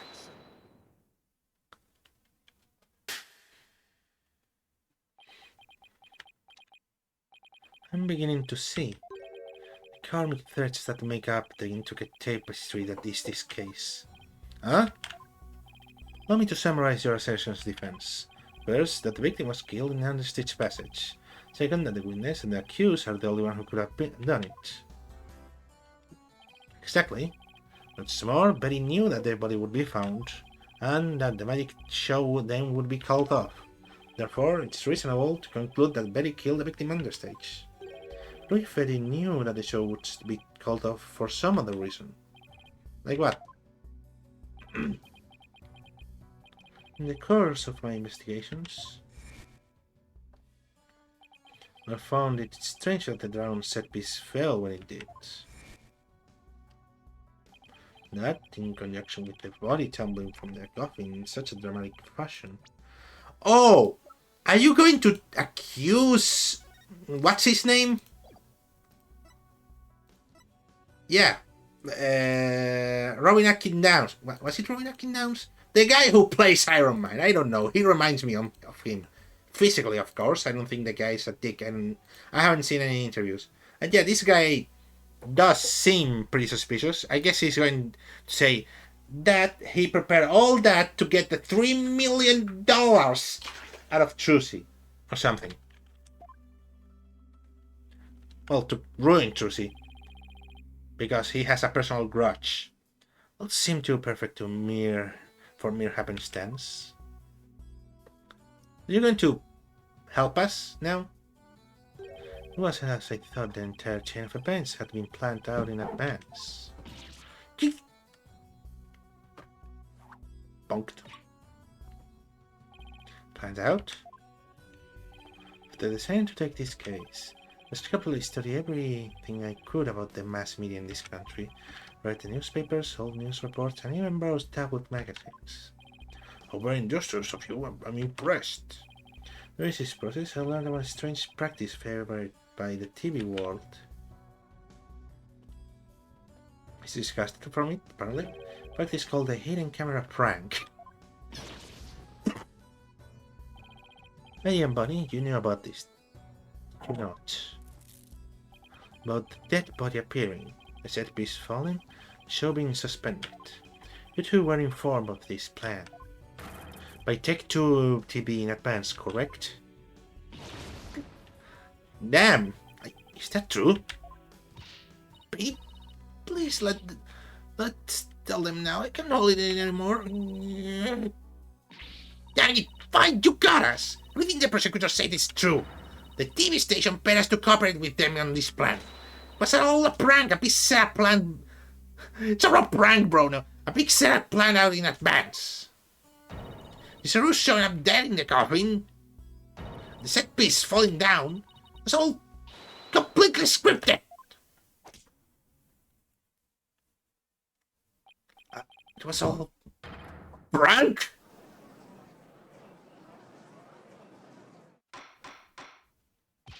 But this is really true. Yes, Mr. Rose was supposed to pretend to be dead. That's how it was supposed to go. So he was in Unit 2? That's right, he was supposed to show up dead in the coffin. And then the set piece would fall down. Trucy would be shocked and start to panic. That's how the prank script went. What in the heck of a prank is that? But we never thought he actually wind up dead. Yeah, that's still the thing that was different from the script. Poor Mr. Rose. I'm so completely lost right now. Oh, Betty and Bonnie, it certainly sounds like you have some explaining to do. Alright. I guess this is per time's call for desperate measures. Just this once we'll share how it was done with you. So listen carefully, you'll never hear this kind of thing anywhere else. Aw.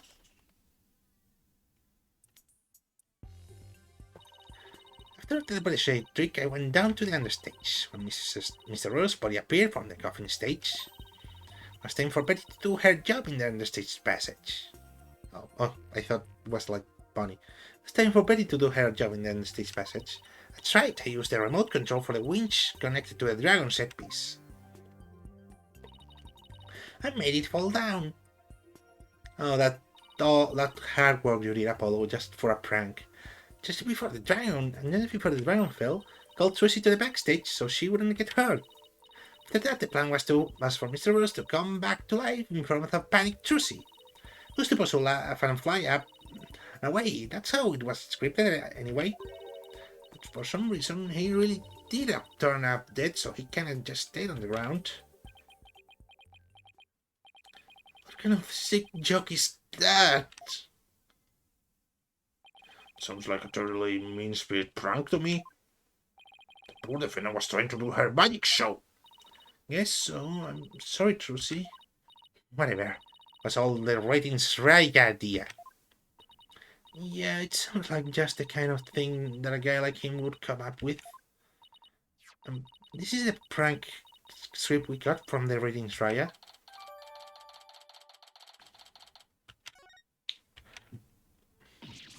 And you made us break contract.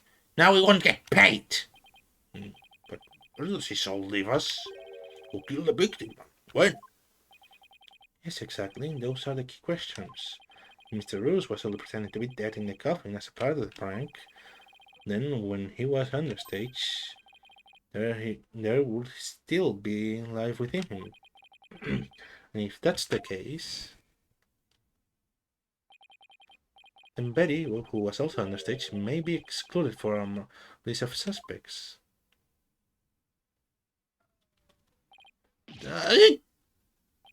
Goodness, was the victim alive until he entered the coffin?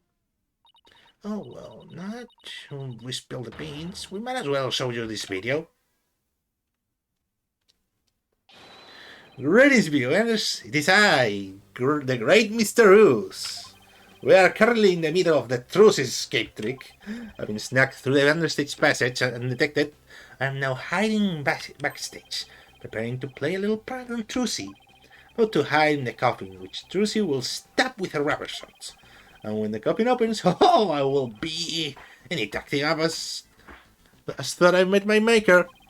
Can you imagine the look at Trucy's face then? Oh, I can hardly wait. He's about to hide in the coffin?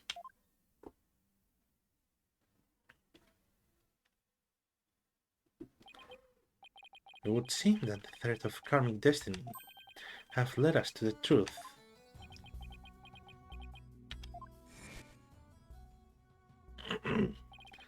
Victim passed through the understage where Betty the fun was,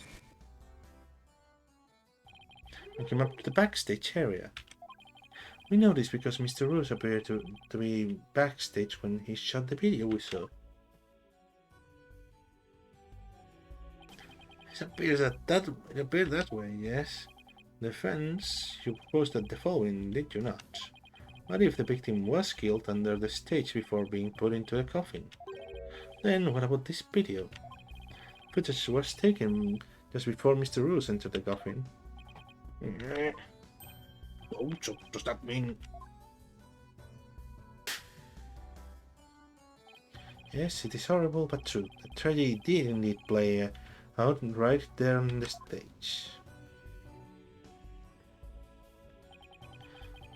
Into the coffin where Mr. Roos was hiding, Lucy Wright thrust her blade. But that couldn't be it. The stab wound! See, told you so! So, you're saying the incident was a tragic accident that happened during a prank? Would be an accident if the accused had no knowledge of the prank beforehand. So let us hear the accused herself. Miss Wright, did you have prior knowledge of the prank? What? I... Tell him, Trusty. You don't know anything about it, right? Of course I didn't. Didn't know a single thing about it. Still think you can play innocent, do you? In that case, you leave me little choice what to present this piece of evidence. Looks like some sort of note. That's... I found this note in the dressing room after the incident. At the time I did not understand what it meant, but it's all clear to me now.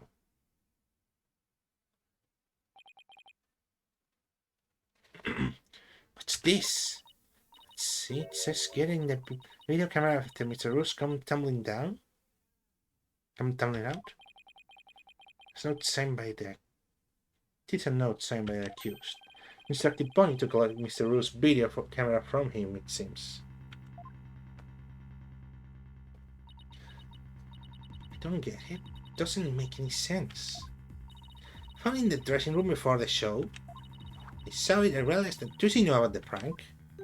Doesn't bear her signature. Doesn't bear her signature. It will give you that much.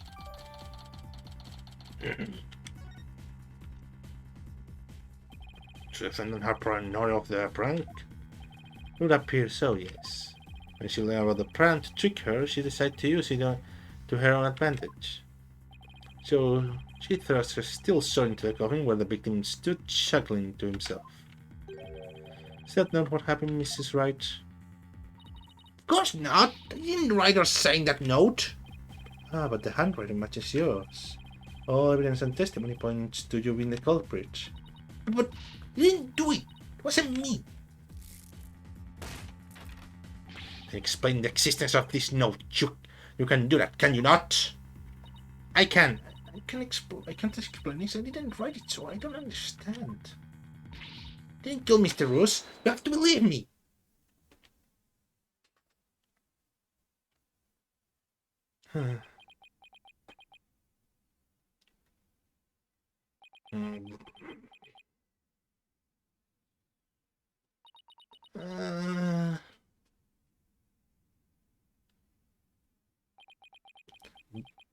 Loud silence.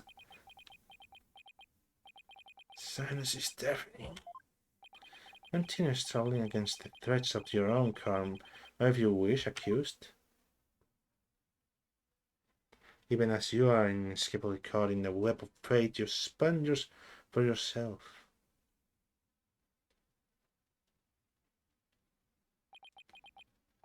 Is right? It is time to resign yourself to your fate.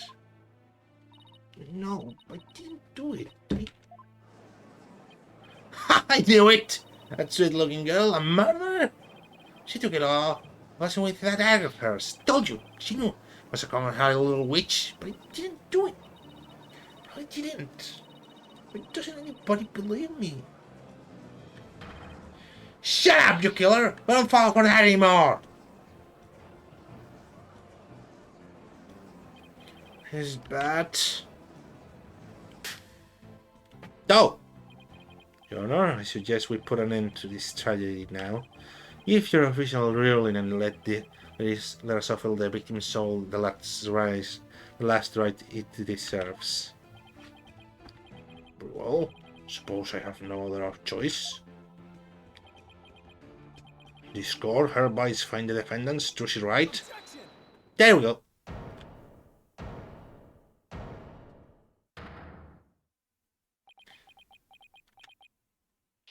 Defense has an objection. Paul! Even now you would. Don't give up. I refuse to let either of them. Now, Mr. Wright, who's counting on me, and Trucy, who's put all her faith in me.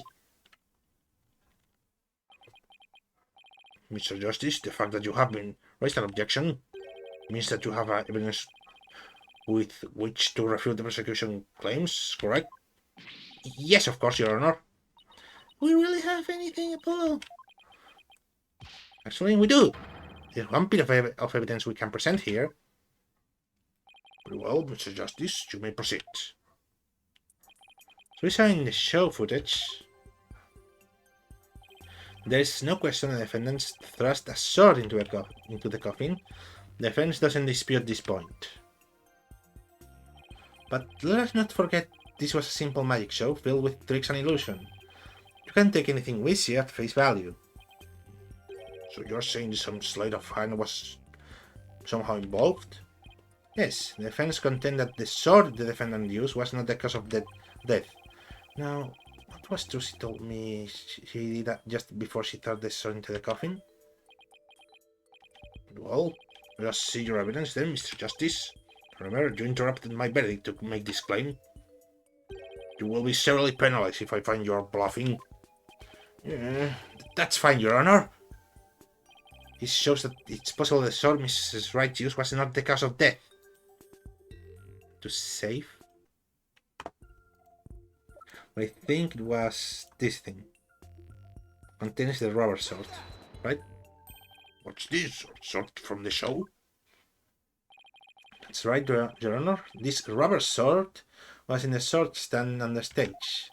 During the trick, Mrs. Wright was supposed to swap the real sword with a rubber sword, and she told us on record that she remembers very clearly that she did. See, so the sword the defendant you thrust into the coffin was a rubber sword? A rubber sword, was it? But then why was a steel sword found lying on the stage? Somebody must have put the steel sword there by swapping it with a rubber one. Just after the incident occurred, the dragon set piece fell and the theater was evacuated. The real culprit must have used the resulting chaos to swap the rubber sword for the steel one. I'm talking. I don't know how to say rubber. You not know when to give a sting back. That is not possible. Blood was found in the coffin hole that the sword was thrust into. Must have been left there when the accused withdrew the sword. This is incontrovertible proof that the sword she used was the steel one. But that blood could be the result of somebody tampering with the crime scene after the fact. After the set piece fell and the evidence was cleared out of the theater, there was plenty of time for somebody to plant the blood there. The sword the accused used was a rubber sword. It's a rubber one.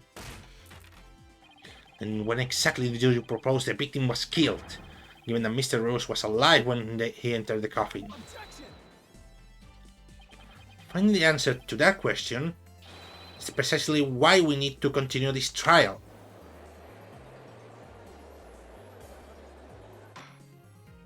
Let me express my opinion. By all accounts, it is certainly possible. It is certainly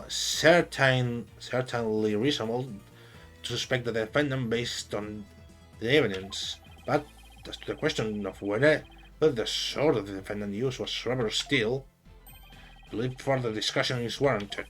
I suggest we hear from the defendant herself on this issue. Very well, Your Honor. Yes, saved it. Somehow. Too close for comfort, but still.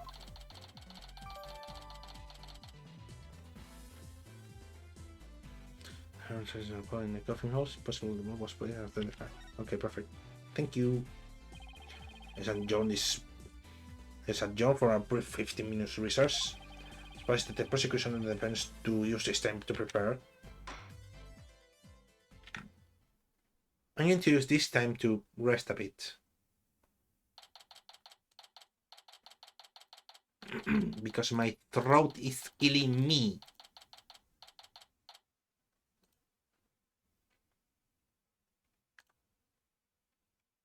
I'm going to put this in BRB. Oh, well, I'll BRB. Back. And now we're back to it. Let me see if this is working fine. To update pages to see if it's working fine. It's working perfectly.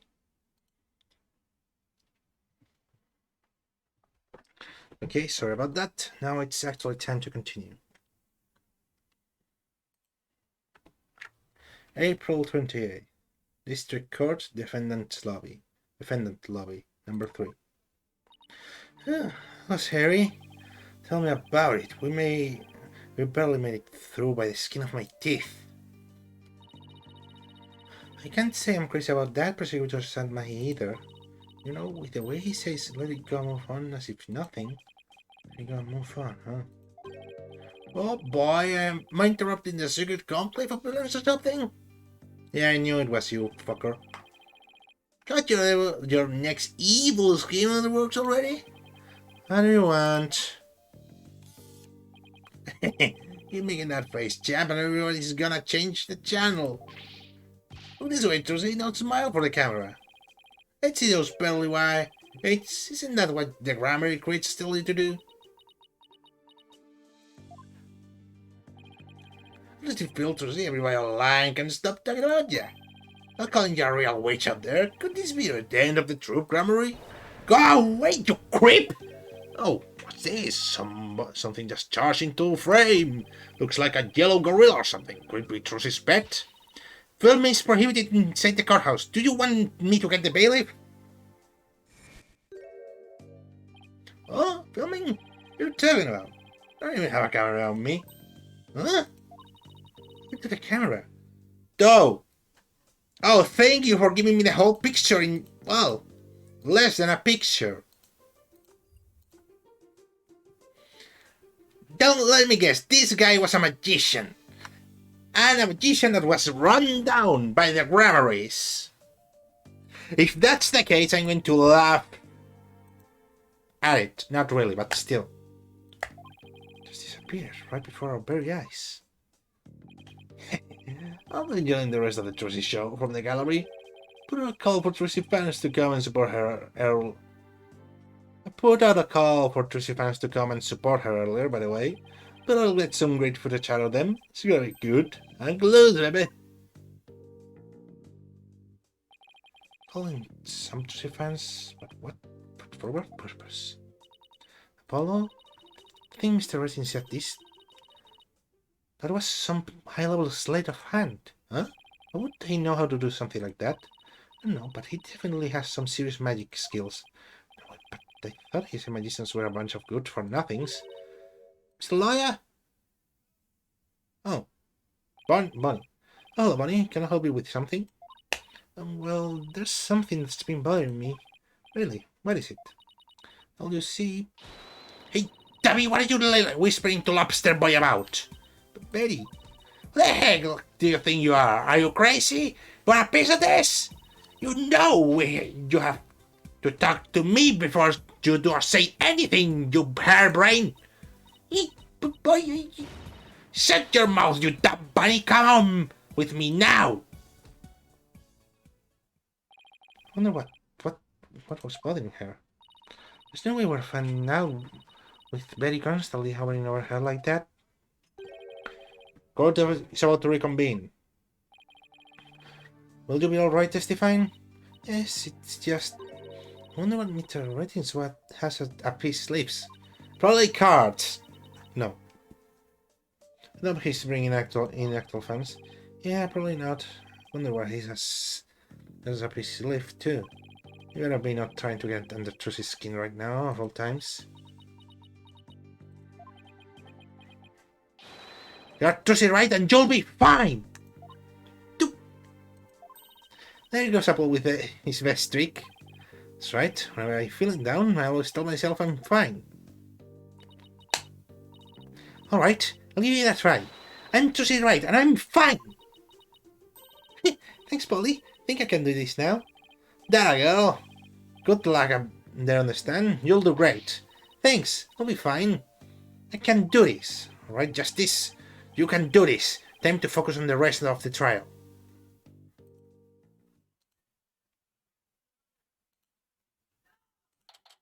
April 28th, District Court. Courtroom number 6. Give me a second.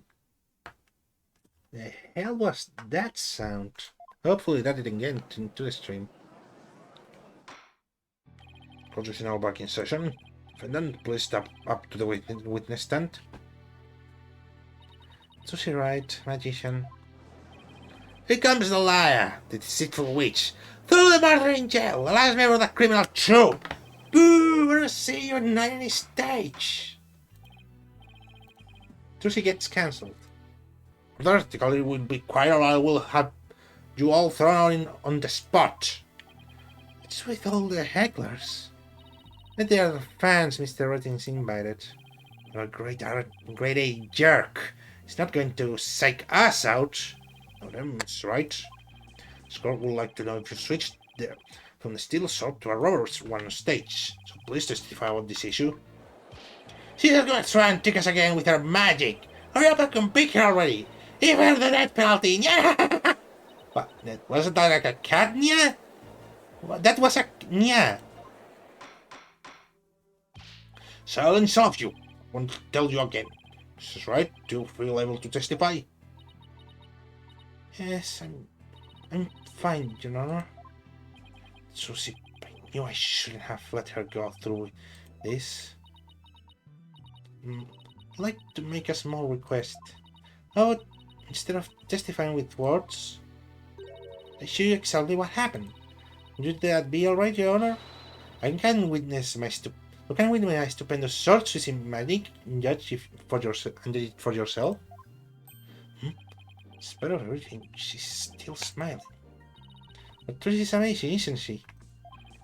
She sure is. She's just doing fine up there. So entertaining, always keeps a smile on their face. She's just faithfully following the true Grammy script right now. She's really something else.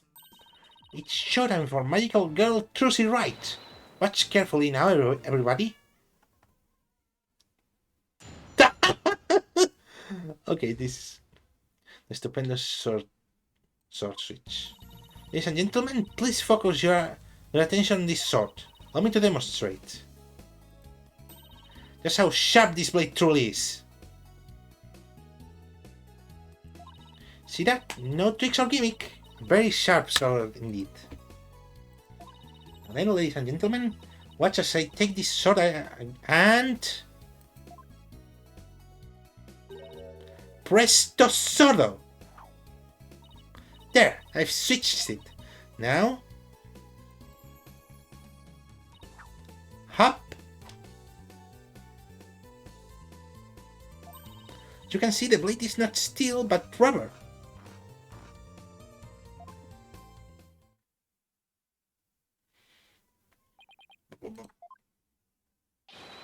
Bravo, Mrs. Wright! Oh, she switched them in a flash! Couldn't see her do it at all. She's completely turned the room around. The hecklers are being drowned out by the cheering. Or did the steel sword vanish off to Mrs. Wright? In order to deepen our understanding of this case, please tell us if you would. The matters come out of mere curiosity, just so you know. Usually hide the steel sword backstage when I switch them during the show. So when you thrust the rubber sword into the coffin, steel sword wasn't even on stage but behind the curtain? Exactly, so you see, there is a trick and a gimmick to it after all. As for the steel sword, whenever for this trick just now, it's a secret. Wouldn't want to spoil the magic for you now, would I? That's it, Trucy. Yeah, still. That's right. That part of where you spun around. It's an actual part of the sword switching trick you do for the show, right? Right? The other part, like the apple, were just to help with my explanation in court. That's funny. I think I found inconsistency in her testimony. Looks like I'm not the only one. I don't know what it's doing there, but now I found it, I have to get the bottom of it. Now then, Mr. Justice, you may go ahead and question the witness, but try not to ask dumb questions and spoil this wondrous magic. I thought this was supposed to be my cross-examination. Oh, they really are using the software here, eh? Where did my accent go? They really are using the hardware, eh?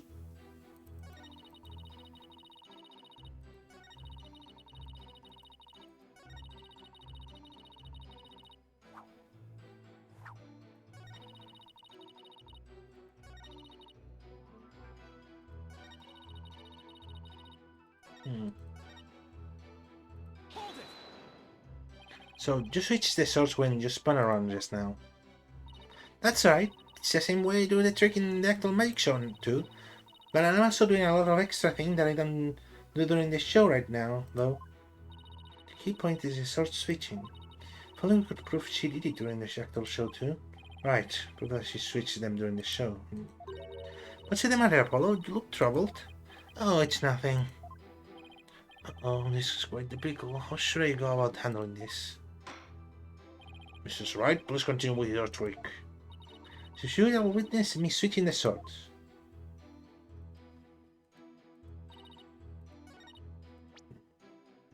Yeah, I guess we found a bad thing happening.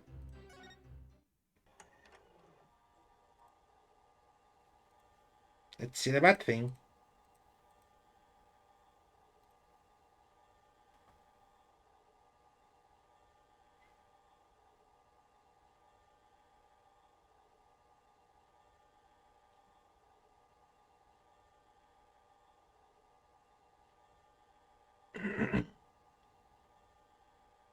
Now, she does the spinny thing. Spun them.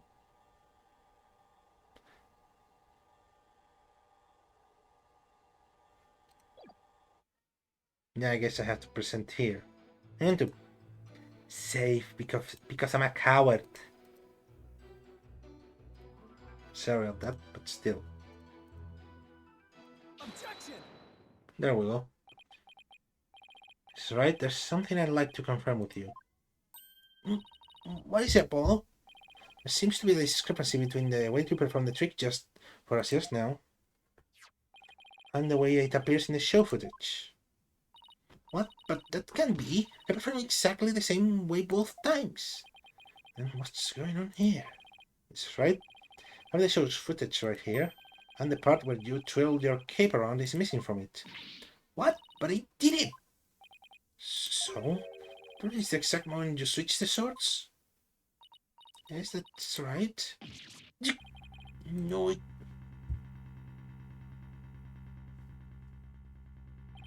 Well, I certainly never expected the defense to expose the accused lie for me. Justice, does this mean that you are arguing that the defendant did not swap the swords during the actual magic show? No, Your Honor, that wasn't my intention. I mean, I did swap them. I know I did. I'm actually sure of it. My memory is unreliable at best, but in this case, I'm afraid that it is the witness herself who cannot be trusted. We can see the footage for ourselves. The claims of this witness are false. But let me guess. The sword down was always the fake one. The real one. And then someone swapped them. And that's going to be inside the, brainy moment of Apollo. Means that the use of the steel sword to pierce the coffin was wholly intentional. And by the way, was it not you, Mr. Justice, who argued that Mr. Rose's death was no accident but murder? I assume you have no objections to that still? That's, after all, your own assertion. Friends, Friends has an objection.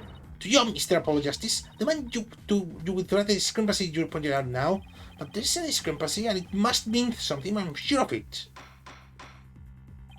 Defense team kindly serve the spat until after the court is adjourned. No, after all this debate, it seems we've come back around to the original argument. Defendant knew about the prank plan that would place the victim inside the coffin.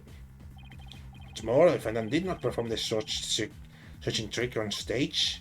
Through her actions, I'm afraid I have come to see the true intention of the accused. her murderous intentions. Such a shame. But why did you switch the swords? I swear. We need now justice. Any mean comment? No? No? Who? Whomst? Oh, excuse me. Let's see, you are... Which one again? Benny? No, that's not right. Booty? Body, but still. It's Bunny. You are mixing the two names together, Your Honor. Oh, pardon me, but you have something you wish to say, Bunny? Yes, Your Honor. I'd like to testify. But what? The more I think about it, the less possible it seems. Don't believe Trucy killed Mr. Roos. Bunny? What's the big idea? Such an incredibly gifted and talented magician would never commit murder. I refuse to believe it. What are you talking about, you hair-brained hair? You hair-brained hair? You keep that trap shut. Got a bag of baby carrots for you, so chew on those and pipe down. Your backbone, please. No, I won't be quiet. What's the matter with you? Didn't you hear me? She said something to me once. Huh? She said no matter how scared you get, no matter how mean people are to you, you can't give in or give up. That's what being a professional magician is all about. Isn't that right, Trucy? That's right, Bonnie. I've always been afraid to stand up to Betty, afraid to defy her, so I did what she said. But when I saw Trucy today, she gave me strength. She's gonna try and trick us again with her magic. Or haven't you beat her already? Give her the death penalty! I don't still get the Nia. Nia haha. I'd like to make a small request. How about instead of testifying with words, I show you exactly what happened. Would that be alright, Your Honor? You can witness my stupendous sword-switching magic and judge for yourself. Seeing her courage, the way she kept smiling despite everything, she's just incredible. So I'm not going to run away. I'm scared, but for once, I'm going to be brave.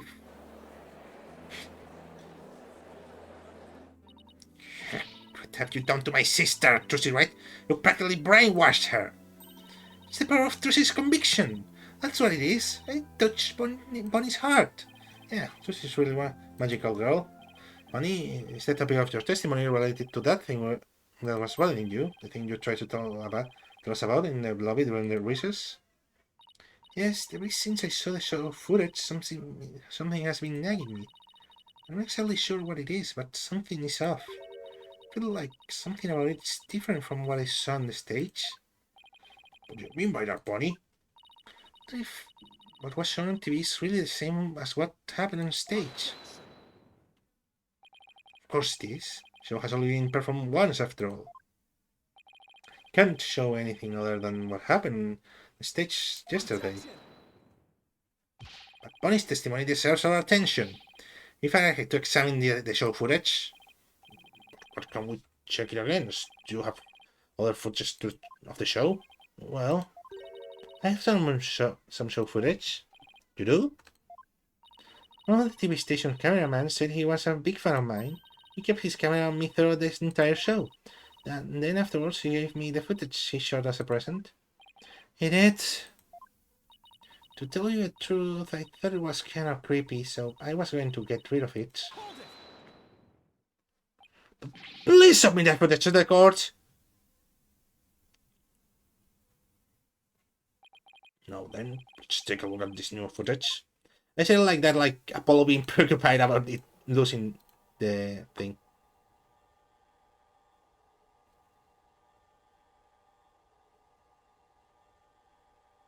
No, no, no.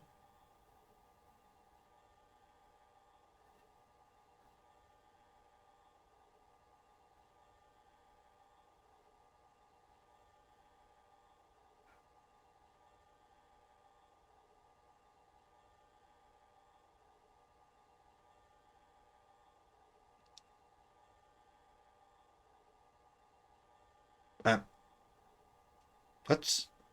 What, cards? What? What are those cards? What? What? Well, okay then. Really did come his cameraman Bonnie the whole time, didn't he? I think this cameraman needs to keep his personal feelings out of his work. Well, Defense, do you still believe this new show footage is worth inspecting? Of course I do. Okay, how are we going to go about this? To start comparing the two, we just might find an inconsistency between them. Consistency, huh? Yes, the two pieces of footage are the same scene, so they should match up. But Bonnie felt there was something off about the original footage, so if we can pick what's different between the two, we'll know what Bonnie found strange. Exactly. Thus, we may figure out why the original doesn't show the sword switching trick. Your Honor, the defense would like to compare these two pieces of footage. Show footage. Well, we'll allow it. What a waste of time. Apollo, do you know how to compare the two pieces of footage? No, I've never done it before. I'll give you a little lesson then. Use the buttons on the button on the screen to operate the playback. When you want to speed through, touch the fast forward button. If you want to go back, then touch the rewind button. If you want to halt the playback, you can touch the pause button. Oh, by the way, if you fast forward or rewind when playback is paused, you can do a slow frame-by-frame playback. Okay, and switch between the two videos. Just touch the camera button at the top left. Now if you find a difference between the two pieces of footage, put the cursor over what's different and present X to the court. Thanks, Athena, you really know your stuff. Not really, I just gave it some gusto and then went with my gut on most of it. What? I sure hope she gets it right. Well, let's give it a try. Okay, let's see, this one. I'm sure the cats don't go out.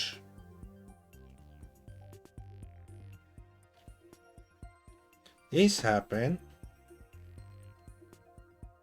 The running away didn't happen either, I think. Explosion. Cards. At any point? No. Okay, that was still there.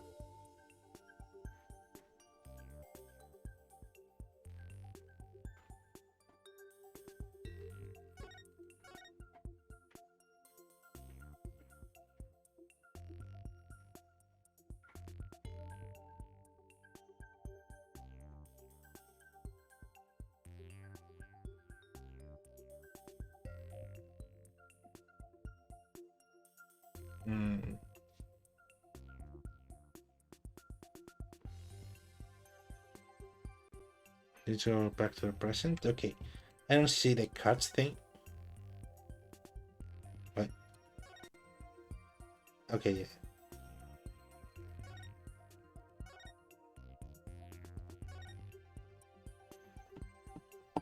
Okay, let's see the explosion thing.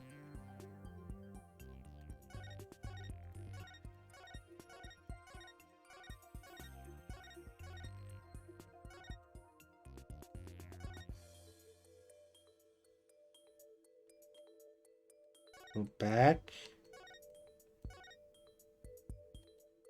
No! No. Fuck. I forgot about moving it.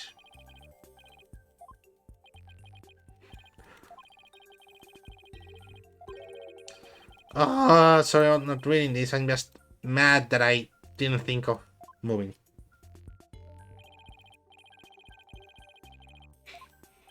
This was too much stress for his own ancient eye. Would you like some reading glasses, Your Honor? Safe. Sorry. So we're looking for some kind of different... Yeah. I know. Oh, let me get back.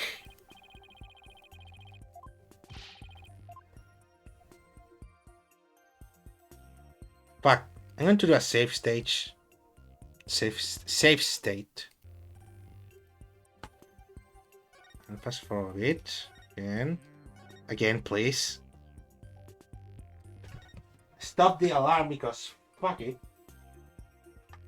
Now let's move slowly to cards flying around. Because I didn't see that.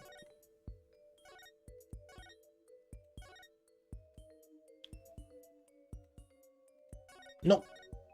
Wrong button. This? Yeah, probably so. This is it right here. Take a good look at this scene and compare it to the video shot from the front. Shot from the front. Oh, the playing cards are appearing in the video shot from the front. Hey, you're right. What's going on here? Miss Wright, what can you tell us about these playing cards? Those? They are cards that I throw when I do the sword switching trick.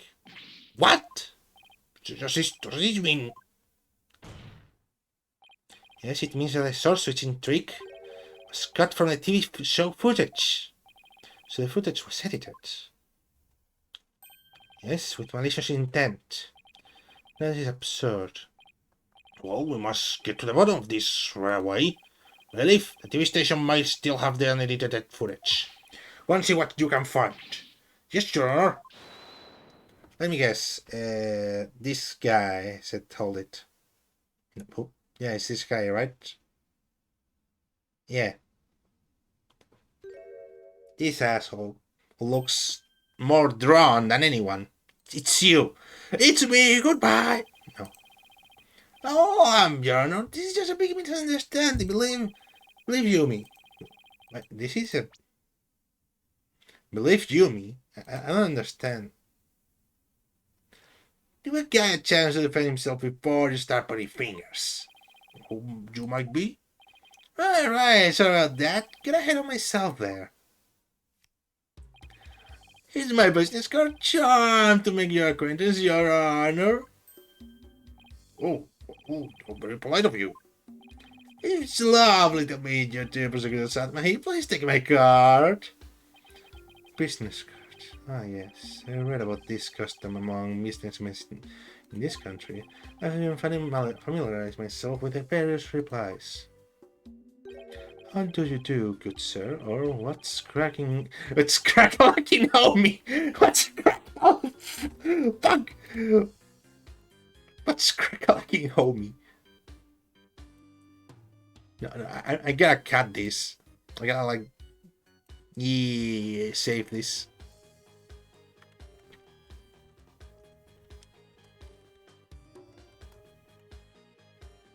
Okay, sorry about that. I need it. Oh, you're from Take Two TV, are you, witness? Come to think of it, I believe I've seen you on television before. Yes, Raya Ratings, otherwise known as the Ratings Raya. He is a TV producer and appears on many of his own shows as of late.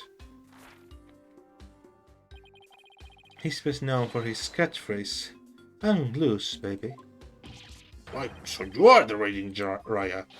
Hang loose, Judgy baby. Let's go how you got here. Thought I'd get to meet you in person. But Prosecutor Satmahi, how do you know so much about him? In preparation for the case, I watched all of his shows.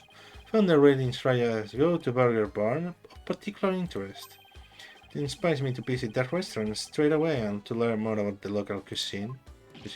What? You went to Burger Barn? What thoughts? Man, that means this guy sells. You must really have wanted to try, huh, buddy? Cause that line, compared to my aesthetic training and hours where it is nothing. Recommend the Southwestern Burger with jalapeno jack cheese, by the way. I'm having a really hard time picturing him in the line for burgers. Prosecutor Satmahi, I expect enthusiasm for food aside. Mr. Ratings, what is this misunderstanding you mentioned? Well, for starting, sure, footage was edited. You'll get your hands on this, Annie. So I might as well show you unedited footage. Pretty long video, so I'll just show you the part with the playing cards. You're gonna see the cards when Josie spins around, so you keep your eyes peeled. Now it's going to be like choppily edited, like really bad.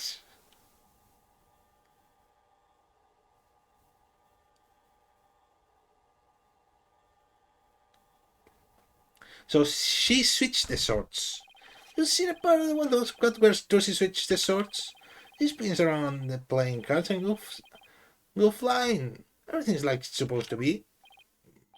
It seems like the defendant really did swap the swords during the trick.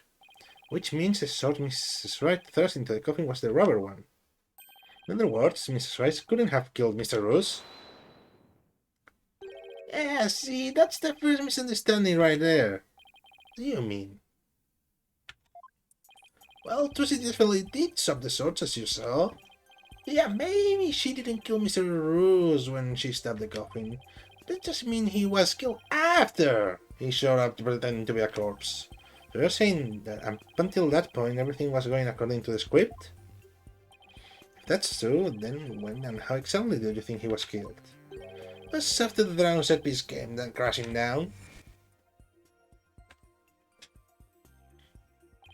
Said Trucy murdered Mr. Rose when she was hidden from behind the behind the ladder. From view behind the set piece. She could have easily done it behind that huge dragon, but it'd be the wiser.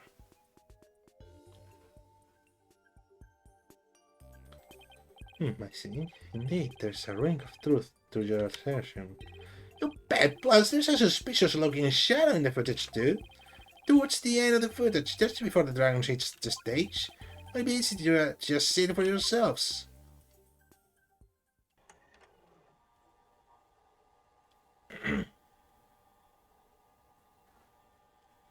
Oh, let me guess. The puppet. Yes, the puppet. Well, Mr. Hat. It's only for a split second, so he had to catch, but look here. This piece of shadow must be Trucy. See the still so she hid behind the curtain during the trick to kill the victim. Well, you mention it, I suppose it does look that way. This witness is just trying to ram his theory down our throats, Your Honor. That's not all. Aren't we forgetting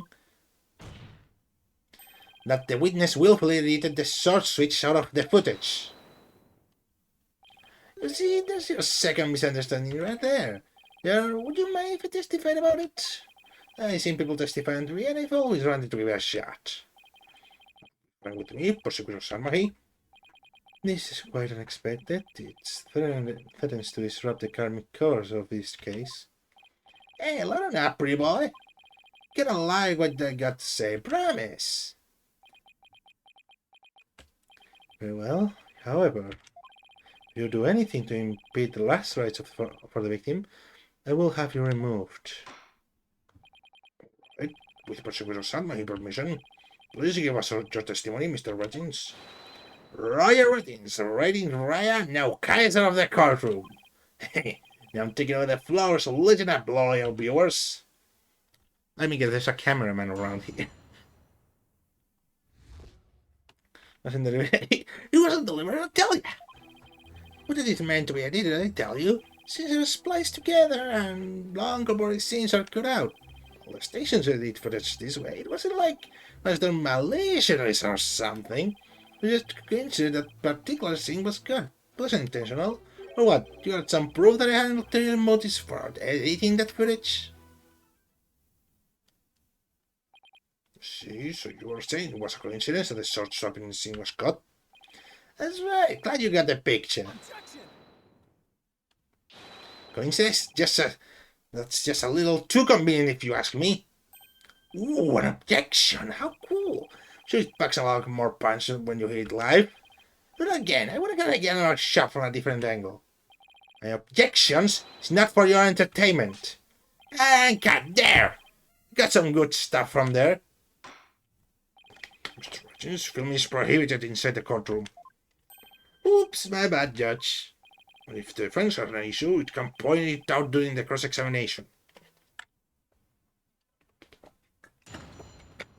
By the way, is it me or is the judge getting, with each game, a little bit more, what's the word? Less, no, oh fuck, I hate words. I suck at them. But still, is the judge getting, like, better? Like, less dumb? I mean, he's still pretty dumb. I mean, dumb between quotes, he still gets this thing. You get me.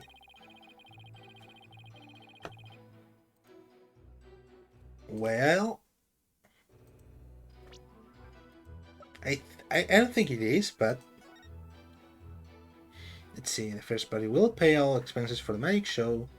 Second party will confer all the program broadcastings right to the first party. Is through the fault of the second party, show must be cancelled in part of or in full. The second party will pay $3 million in compensation to the first party. Objection! No, it isn't that. I'll present an evidence with political confidence, but that confidence is winning by the second. Yeah. We got that both, Apollo. We got that. Okay, let's see. What other scenes did you cut from the footage? Huh? Oh, no, others, I guess. You mean only edited the sword switching trick I've seen and nothing else? I think it's too much of a stretch to claim that as a mere coincidence. No matter how artificial you find it after, and stranger things have happened on their own. And it is unless you have something with which to prove otherwise, defense. Well, if you have a valid criticism of Mr. Redding's testimony, feel free to counter with evidence. Well, Apollo? It would sure make it easy. Make things easier if we had some. Evidence teams need to be edited out of this trial. That's what they need. I'll have to clean up this footage later. He isn't really gonna put this on TV, is he? Trying to prove malicious into this stuff. All he has to do is say it was a coincidence. We need to find some kind of foothold if we want to make any progress. True, but this guy doesn't seem like the type of guy to slip up. So we'll just have to get the information on him bit by bit. Okay. Press him. I got you, Apollo. Really? I've never heard of anybody saying that. It's common knowledge in the TV world. You got any idea what a snooze cruise it'd be to watch a magic show without editing? Magic show like that one, anyway. What's it called? No, editing is what makes TV worth watching. I mean, editing is quite important in general. I should know from the couple of videos I published. It would be truly boring. Are you saying that you thought there were boring scenes in Mrs. Right Magic Show? Who could ask? That script and presentation deserves a place on the cutting room floor. Broadcasting that mess as it would have been a complete disaster. That's why I had to edit the footage. It's just what a TV man does. What didn't you like about the show exactly? The whole thing. With my tongue. The whole thing was a major snooze fest. Maybe a common folk like you don't get it. But the show's as good as how loud, flashing, trashy it is. It was splendid, loud and flashy on its own. Really, it was the trash. Ooh! No. I suppose each industry has its own way of doing things. Just as we in the legal profession focus on exclusively evidence and testimony. Exactly, whereas showbiz and legal biz, we do what we gotta do to get the job done. Anyway, editing footage is just a matter of course in the TV industry.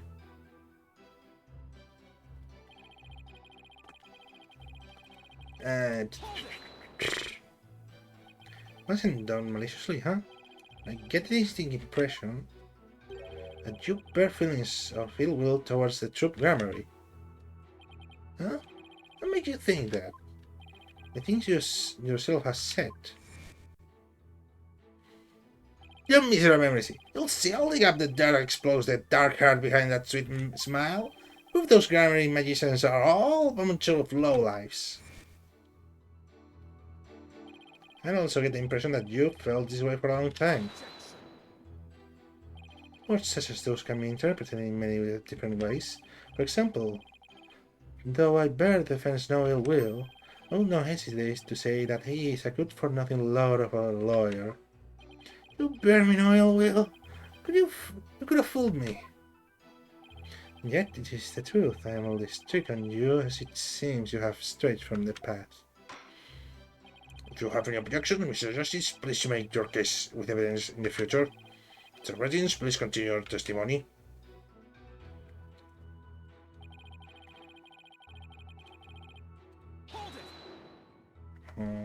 So about being so silent, except when the characters are talking, I'm like focusing my whole brain power, the little brain power I have. Nah, I gotta not be that negative, but still, I'm like really focusing to make sure I'm getting all of that. But okay, let's continue. For the scenes you could have got, why the source switching trick? That seems like too much of a coincidence to me. Oh, so now you're gonna tell me how I'm supposed to edit my program? Big shot! My headphones almost fell off because of that big shot. Yeah, I'm gonna be saving that. Okay, this. Okay, I'm doing a things.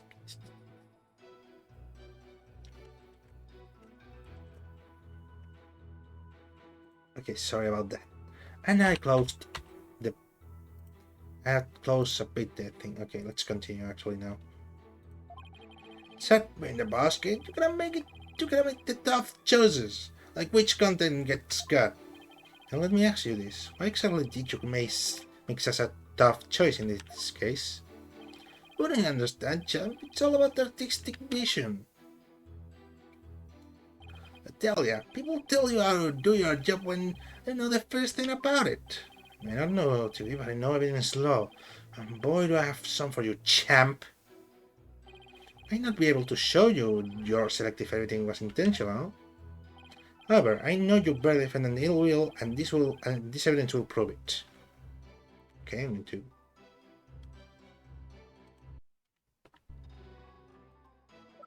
This thing? Nope, apparently no. Sir, Jesus Christ, this game really can't go with like, what do you say, with like loading save states. Okay, this. Yeah, makes sense. Huh? What's that you got there? This is the contract you had for Mrs. Wright signed before the magic show. This contract between the first party, Take-Two, and the second party, Mrs. Wright, reads: if, through the fault of the second party, the show must be cancelled in part of or in full, the second part will pay $3 million as compensation to the first party. $3 million? That's a completely unreasonable sum. I couldn't agree more. And of course, Mrs. Wright doesn't have that kind of money. Nevertheless, Roy Ratings had her sign this unreasonable contract anyway. Or miraculously, he conned her into signing it. Conned her? How did he do that? There's a trick onto the clipboard that was used by Mrs. Wright to sign her contract. Houses a carbon paper that can secretly copy her signature onto other documents. Oh, come on now, this is quite a nasty accusation you're slinging my way. I'm started, you don't have any proof that I had anything to do with that carbon paper stuff. Just because Tusen her is, he can pay it up, that doesn't mean I'm con her. But $3 million, that's totally out of reach for the average person. In case this is important new information, please add it to your testimony, Mr. Rogins.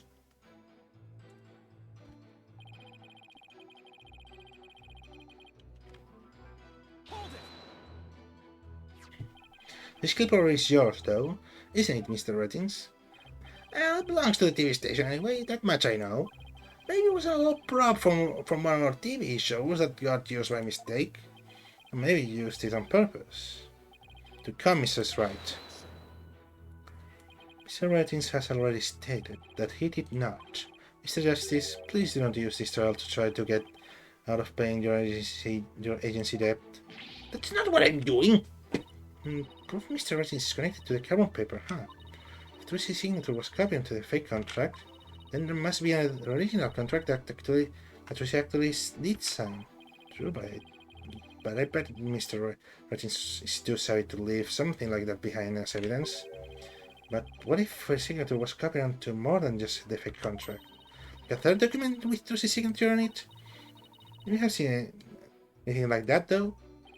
Hey, what are you guys whispering about? Let me continue my testimony.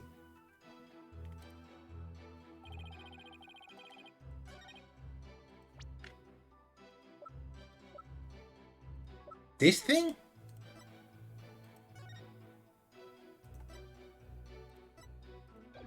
I'm gonna say, but I think it's this thing. Because they are basically screaming it to me. Objection. There we go. You must be quite the conman if you can fool a magician with a simple trick. But if you think you can con a lawyer, you are very much mistaken. Hey kid, will you kill it to demonstrate in front of the camera? You know, like a newscaster. I'd like you to take a look at Mrs. Wright's signature in this note. Now let's compare that signature to the one here on this contract. Oh, would you look at that? They're exactly the same. That's right, Your Honor. Not just similar, but exactly the same. Nobody can sign their name exactly in the same way twice, unless it's a copy. Yes, keep going. The signatures are proof positive that you can Mrs. Wright. And they definitely prove your malicious intent. Say, not bad, lawyer guy. Didn't know you had it in you. This is really getting interesting now. It'll get great ratings for sure. Don't try and dodge the issue, Mr. Ratings. The fact is that you bear ill will against my client. So the show footage was definitely edited with malicious intent. Isn't that right? What a false argument, defense. What you have really proven is not his ill will towards Mrs. Wright, but his pecuniary greed. That's right, I just wanted money, baby. Fat stack of cheddar, that's all. After all, I never even crossed paths with Trucy before this magic show. I have absolutely no reason to bear her any ill will, right? Didn't bear any ill will, huh? But chance. This guy definitely has some major hate for Trucy. You'll see, I'll dig up the red dirt and expose the dark heart behind that sweet smile. I'll prove those grammarist magicians are all a bunch of lowlifes. Can't prove it with anything, but things is, I'll point to that fact. There must be something between the two of them that gave birth to this scratch. Some sort of connection that not even Trucy is aware of. Your Honor, I'd like to argue that Roger Ratings and Trucy Wright must have crossed paths before. There must be some hidden connection between them. Hidden? Connection? What is it now? Just what are you getting at, Mr. Justice? It is futile to even ask, Your Honor. Surely it is just another one of the defense's fakeless claims. Objection! You don't seem to have a very high opinion of me, but once you hear my arguments, you'll wish you're taking me a whole lot more seriously. Will I really? Very well, then. You proceed. You figured out something about Apollo? Nope, nothing. What? It was just some good old-fashioned bluffing. Gotcha, Mr. Rice's fine training. I hope you know what you are doing. If you're going to make such a bold claim, Mr. Justice, I hope you're ready to elaborate. What is this hidden connection between the defendant and Roger Ratings? Psst, no, this is kind of obvious by the thing that happened before. And let me get some wah, some pure wah, because I'm thirsty.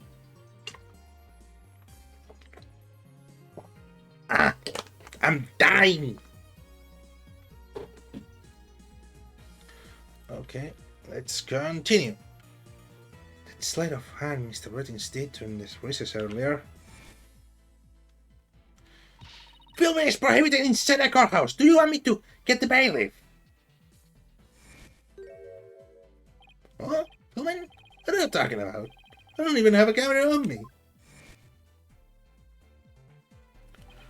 What if Mr. Regis is a magician too? What if? If it's up to their friends to fill in the blanks, not me. Well, if he is, he may have some contact with Mrs. Wright somewhere along that way.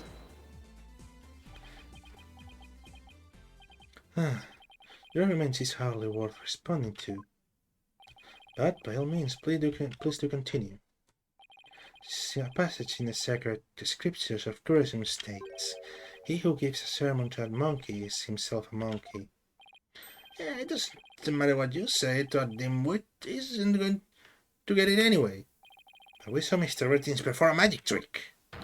He made his video camera disappear in the blink of an eye. I think it would be pretty funny if I were a magician. You must have been seeing things. Want me to introduce you to a good eye doctor? For connection as tenuous as that is all it takes. And every magician in the country could potentially bear an ill will towards the accused.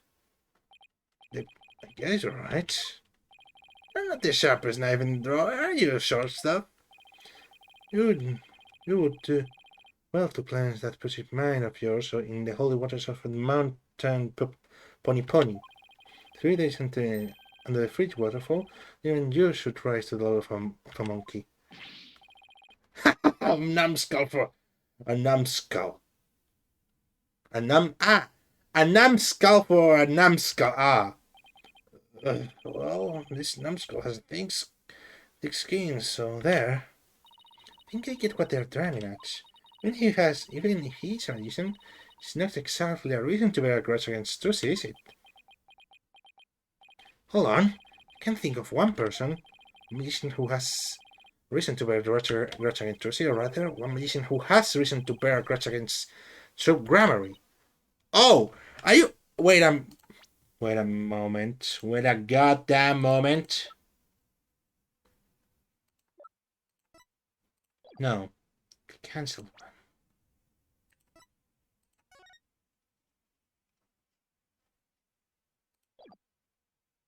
See this guy?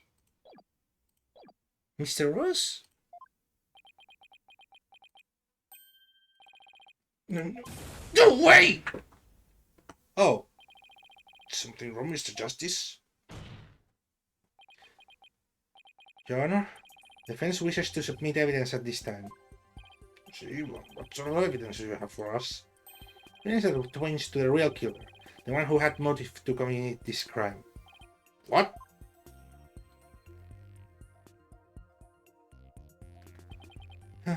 What do you have come up with this time, defense?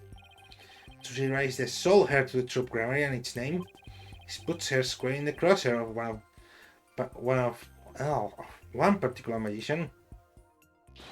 This piece of evidence might point to that one person with a grudge against Mrs. Wright. This, right? And who exactly are you naming, Mr. Justice? 13 years ago, the great Mr. Roos belonged to Troop Grammary. But then the troop ousted him, and Mr. Roos vowed to get revenge on them someday. And what better way to accomplish that than through the ruination of their sole heir? But Mr. Roos, the victim, Mr. Justice, you named a dead man as your suspect. But is he really dead? What do you mean, is he really dead? If the fact that Mr. Roos is the victim is what's throwing you off, then how about we consider this possibility? What if the man who died on the stage yesterday wasn't Mr. Roos?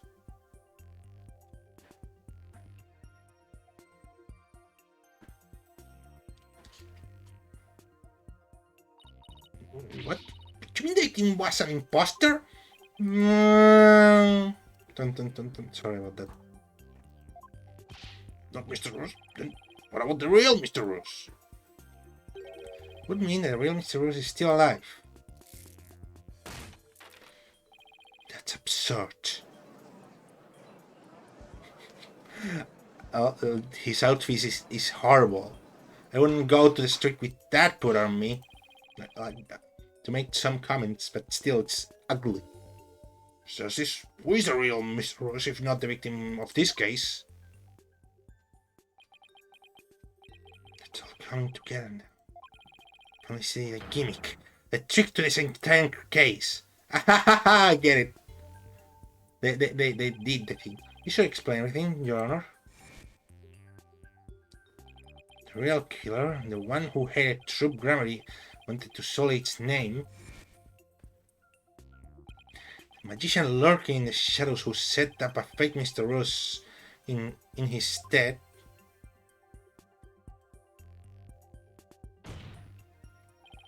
Mr. Rose is... Give me a second, I want to read that properly. In his stead. Huh. Like, I don't get it. I'm bad at English. I mean, it's kind of... Yes, it is. Royal ratings. It's the real Mr. Rose. What?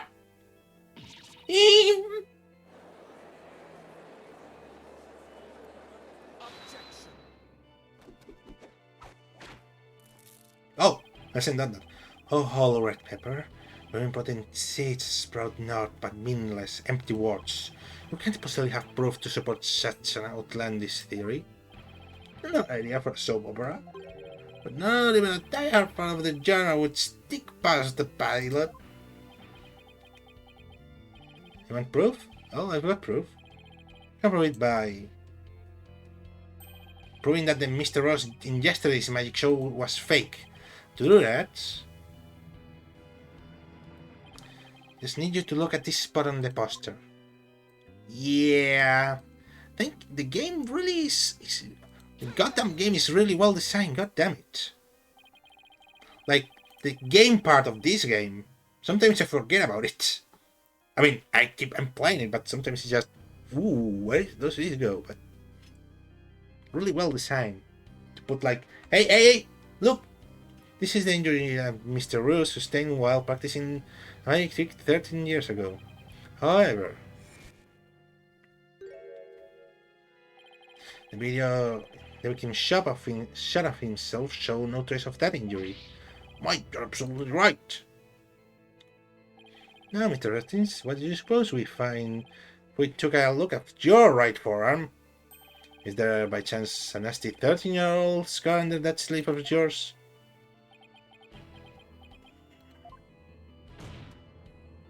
Well, Mr. Rettins, why don't you roll up your sleeve and let the court have a look? Are you hiding something else up there? Now he's going to have it up covered with makeup. Oh, come on now, nothing up my sleeve. I don't need to hide anything up there because I require no tricks or gimmicks. For you see, my magic trick is the real deal. Chan Chan! Is this what you were hoping to see? No! It is the scar! Just as I thought. That's right, I'm the forgotten magician, abandoned to the dark on the stage of history. Oh. The great Mr. Rose. This is totally absurd. Did they change the sound of the people talking in the background? Or is it just me? Ironic, wouldn't you say? That this odious mask carved into me by Troop Grammary would bring me back into the limelight once more. Strange are the karmic threats before me. If the witness is the real Mr. Rose, then who is the victim who perished in the magic show? He was but a fan. I met him on one of my programs 7 years ago.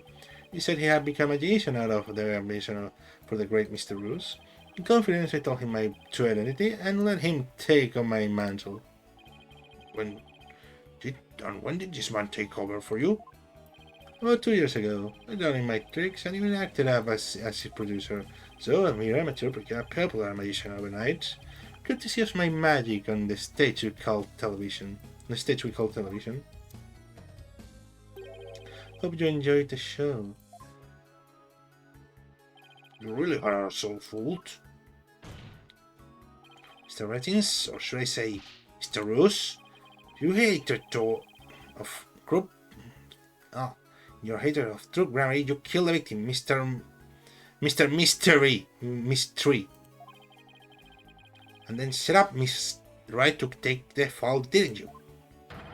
You did just to tarnish the grammar name. Oh, I have no idea what you're talking about, lad. I set up the prank, that much is true, but it was simply a harmless joke and truth, I assure you. Yet she learned of the plan and made use of it to commit murder. That's how strongly the criminal elements run in the blood of these grammaries. But if it was a secret prank that very few people knew about, wouldn't you have been the one to use it for the murder instead? What? Gee! Boo! He said. Just kidding. What the heck was that? It was like a lad. Fear for your grasp on reality is sleeping. Only if I told you that my magic is real, its plot is neither tricks nor gimmicks. Enough with the ambiguity. Why don't you make a point already? My alibi is pristine as ever. Wouldn't you agree, Prosecutor Sadmahi? Yes, I suppose that is correct. Witness does have a solid alibi. What? God damn it, you're forgetful, Apollo. Call defense that at the time of the magic show, Mr. Reddings was at Take-Two TV. A fact that many people can easily attest to. That's right, I forgot all about that. Oh. What do you think, Your Honor? Would you like me to testify on the matter?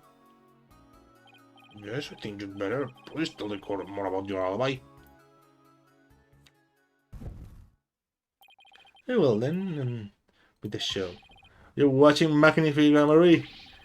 The time has finally come for my magic to snuff out your precious pedigree. Grammary line will be no more. Let me guess, we're going to have to use Apollo's ability, maybe? Would be cool, because... Oh, yeah, it would be really cool. Because right now these guys like making hand tricks and everything. It would be like the perfect opportunity to use it.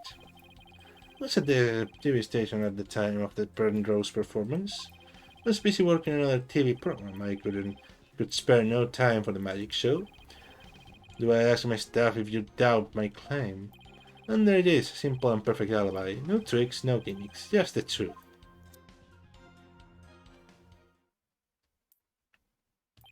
Understand now, perhaps?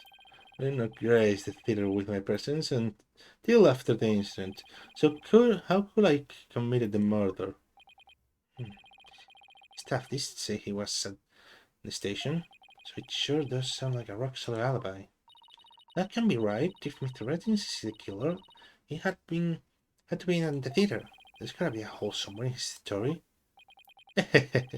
Sure, there's no hole on Mr. Roos' stage. No tricks, no gimmicks. True magic doesn't need trapdoors to escape through. To enjoy my show to the fullest, and my real alibi. Oh, that's slightly disappointing.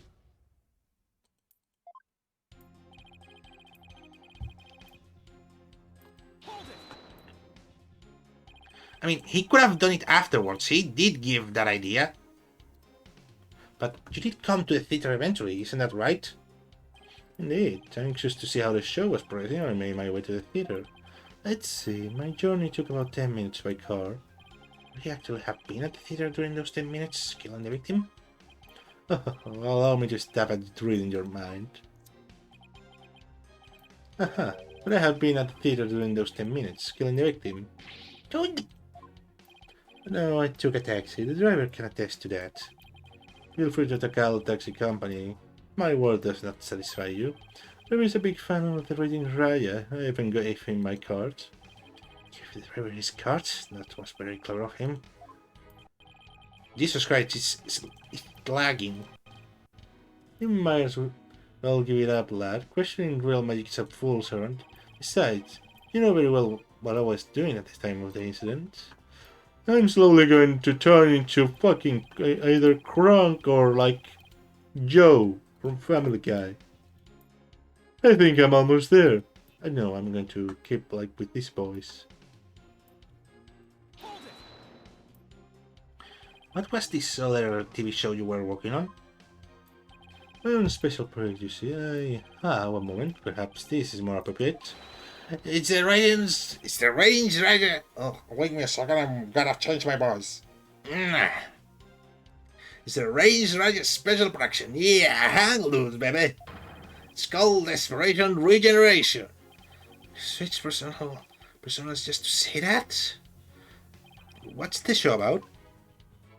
What's up has been singers and comedians get together and play musical chairs. The winners of the game is given a second chance at their career. Priceless prize for champs who washed up too early in life sounds great, right? Might I suggest you appear on that show, Mr. Justice, as the ex-lawyer who used to make ridiculous bluffs in courts and faded sadly into obscurity. Pardon, but I just guessed this man's fucking secret identity. Your accusations of ridiculous bluffs have no grounds. Let the ratings try to produce my TV debut? Not in this lifetime. You have great reactions. Who knows? TV might be your true calling. Hey, whose side are you on? In any case, I was overseeing production of this program during the Penrose performance.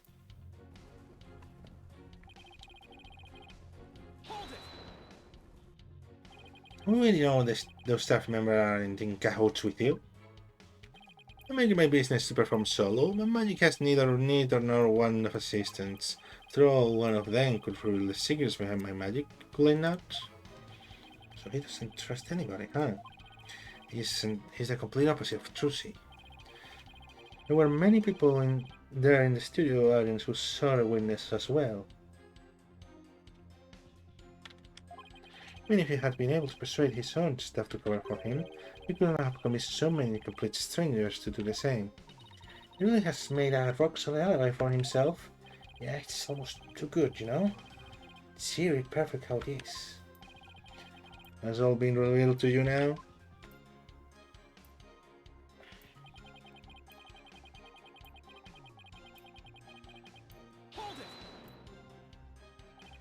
Got it? Do you have a brother? Brother that looks exactly like you, maybe? Yeah, with the twin business. Don't think the aliens will let you get away with using the same gimmick. No, sorry. Don't think the aliens will let you get away with using the same gimmick twice in a row? If you don't believe him, Defense, why not investigate for yourself? Though I'm sure your efforts will prove to be thoroughly fruitless. Yeah, I guess the twins theory is a little far-fetched. His alibi is really airtight. Will hear enough? Well, I believe the witness does indeed harbor some ill will against the defendant. There is no reason to doubt that he was on the TV station at the time of the incident. Yes, the facts prove that it was impossible for the witness to have been involved with this crime. These last rites for the victim have dragged on long enough. So the victim himself is so bored that it is resting on top of your honor's head. It is? They had to use that animation. The time has come, and so have I. No. Let us punish the sinner and guide the victims to the soul to the twilight realm. Paul, she will be thrown in prison and will be out of a job. Will you catch if he is, will you sell me some other good price? I told you I have absolutely zero interest in going off on a tuna boat. Think just this, you have to figure this out. Deep thought? It's no use. I can't find a single flaw. What now? Behold, my never-ending magic show. Come for the awe-inspiring showmanship of the God Drew, Mr. Roos, and stay for my grand illusion until the end of time.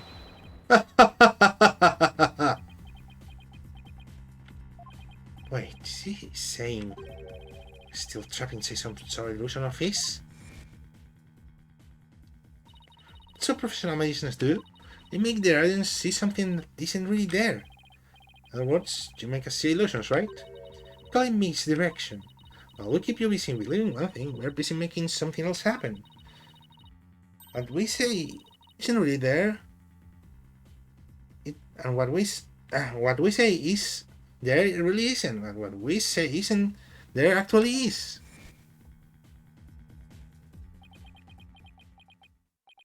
Could it be?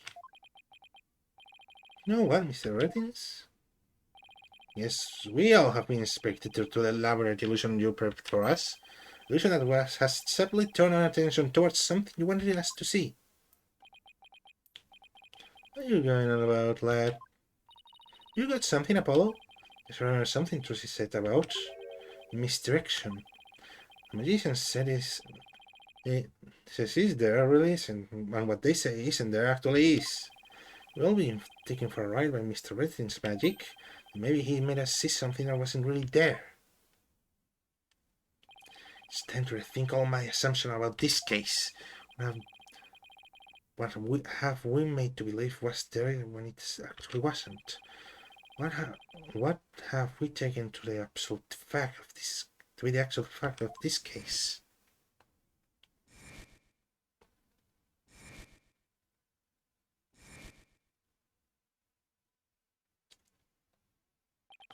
If I evaluate the validity of all these things, then just maybe. Tina, there's something uncanny about this case. Okay, what is it? Letting Salva is too perfect. That's true, it's like it's impossible to break, no matter how we try. Hey, that's the trick. Maybe that's exactly what he wants us to think. I'm not following. We're not marking any headways here because we've been so focused on breaking his alibi. I think I get it. You're saying he's in misdirection on us, right? It's definitely a possibility. Would the definitely scared to share with everyone what is discussing over there? Your Honor, we believe that if we were to reconsider certain assumption, we may finally arrive at the truth. In fact, I think we'll even see who's hiding behind the curtain, so to speak. What is this such an assumption you're thinking of? This one, the assumption we've been taking for granted this whole time. And to save this.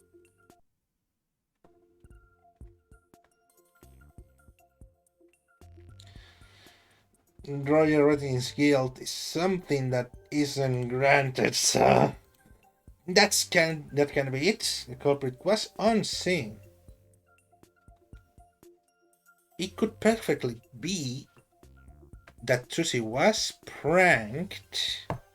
The guy survived, but when this guy arrived, PAH! Stabbed him.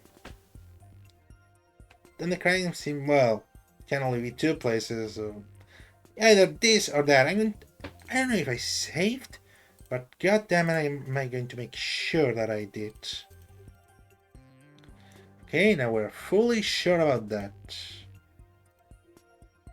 This probably is it.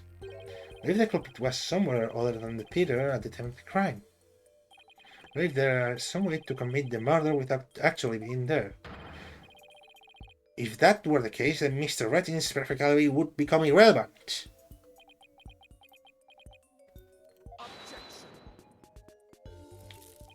How could one person stab another to death with a sword without physically being there? Furthermore, we all saw what appears to be the culprit's shadow in the footage. But couldn't we all just easily assume that the shadow does not belong to the culprit? Well, if it does the culprit, then who sees it? Not 100% sure yet, but pretty sure I'm on the right track.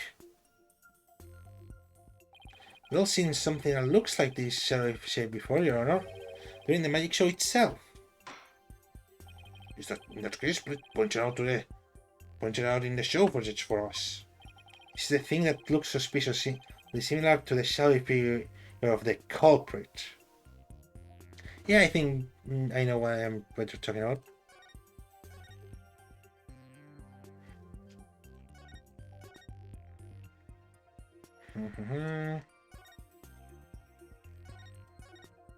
There we go.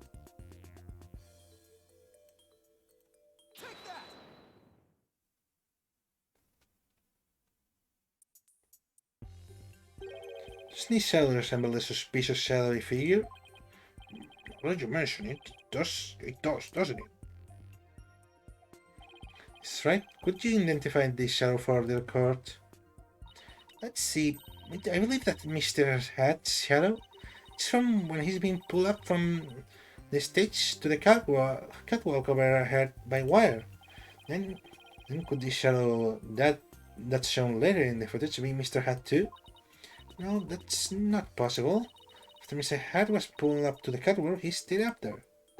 In other words, this second shadow is from some other figure being pulled up?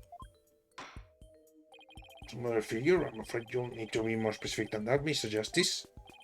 That's right, we've come this far. Just have to figure out from the clues I have at hand. There is a second shadow shown in the footage. Into safe, but I think it's the crime photo. Because the guy has like the cord thing put on. The cord, like the rope. Like the rope handler. I don't know how to call it. Sorry. This, right? We consider what was happening on the stage at the time. There's only one answer. The shadow belonged to the fake Mr. Roos. In other words, Mr. Man of Mystery,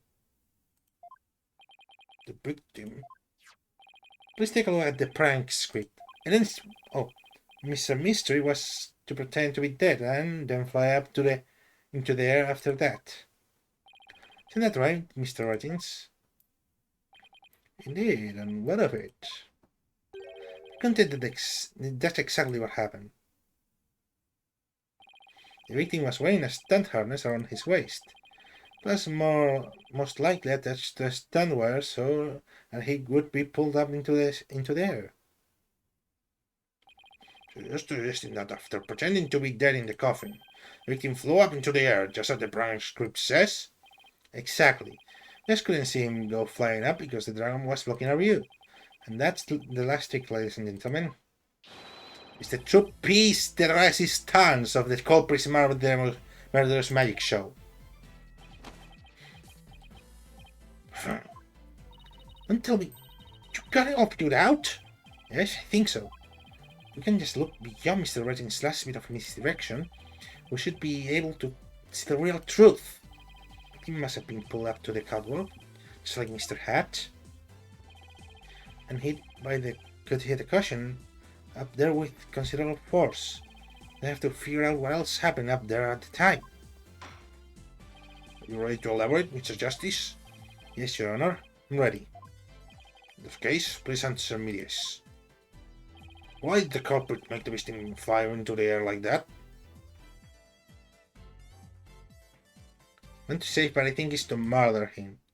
Because he already has the alibi. And to hide the body, no, he wanted to show off the body. So to murder him. It's the most logical one. Why did the culprit have the victim fly up after he appeared in the coffin? How did the victim actually die? He was solely pretending to be dead in the coffin. If we can figure out how these two questions relate, the answer should become clear. Could it be? Mr. Mystery must thought that he was still just a part of the prank when he appeared on stage. Probably didn't suspect a thing as he was being pulled into the air. After Mr. Wright was called backstage and just as the set piece fell. But the culprit had already planted the real murder weapon in a cushion in the catwalk. It was probably a knife or a blade of some sorts. What? You mean? Yes, it was really a magical murder. Just the prank script said, Mr. Mystery was whisked up into the air.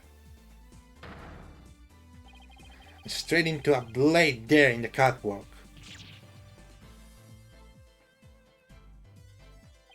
In other words, this murder was committed remotely through the use of a magic trick. What? Remotely? Using this method, it wouldn't matter where Mr. Martins was at the time of death.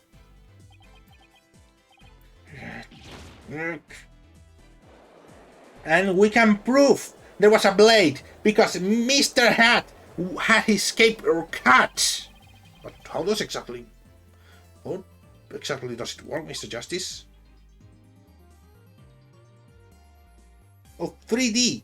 Oh no! Just before the murder occurred, the dragon set piece was set up in the catwalk. And it, Mr. Man of Mystery, were connected to each other by a wire at the time. By carrying out the prank plan, Betty made the dragon set piece fall, which caused Mr. Mystery to rocket straight up into the blade in the cushion.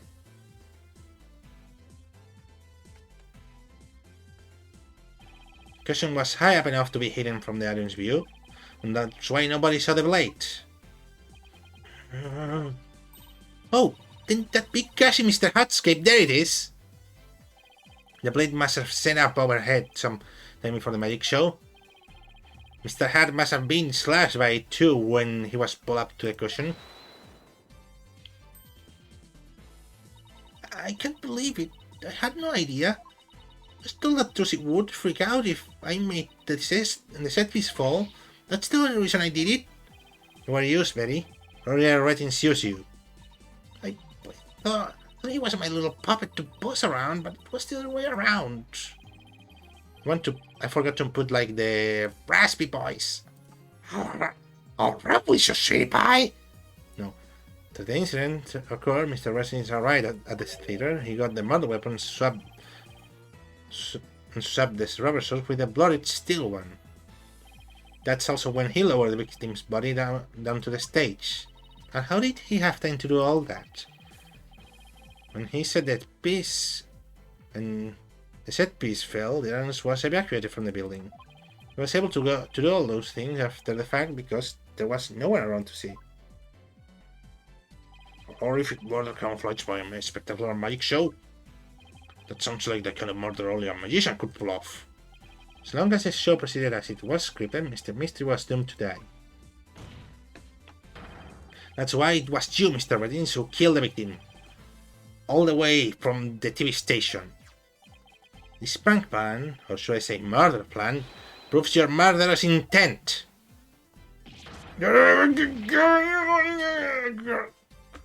Gramarye! No. You're going to defend this guy, aren't you? Thank you. Enough. You dim-witted, ignorant, imbecile, putrid red pepper. You can't possibly have a grand argument to make. It's about not knowing when to let it go and move on. You have a rebuttal or something, Prosecutor Sharmady? No blade of any kind was found in the catwalk, which means you have no evidence to support your theory. But Mr. Rettins retrieved it after the fact. A murder weapon being disposed of again! Jesus Christ! Which still leaves you with no way to prove your wildly fantastic remote murder theory. But, Mr. Hat, no proof it doesn't. Does it not make more sense to believe that the murder was committed there on the stage? That where the bloodstained sword was found after all? That's a very good point. As the only person who could have committed the crime there on that stage, Drusy Wright remains the prime suspect. Yeah. You appear that what you call truth is little under a cheap parlor trick. In the end, you have done nothing to prove the accused innocence. It's time to, at last, to let it go and move on.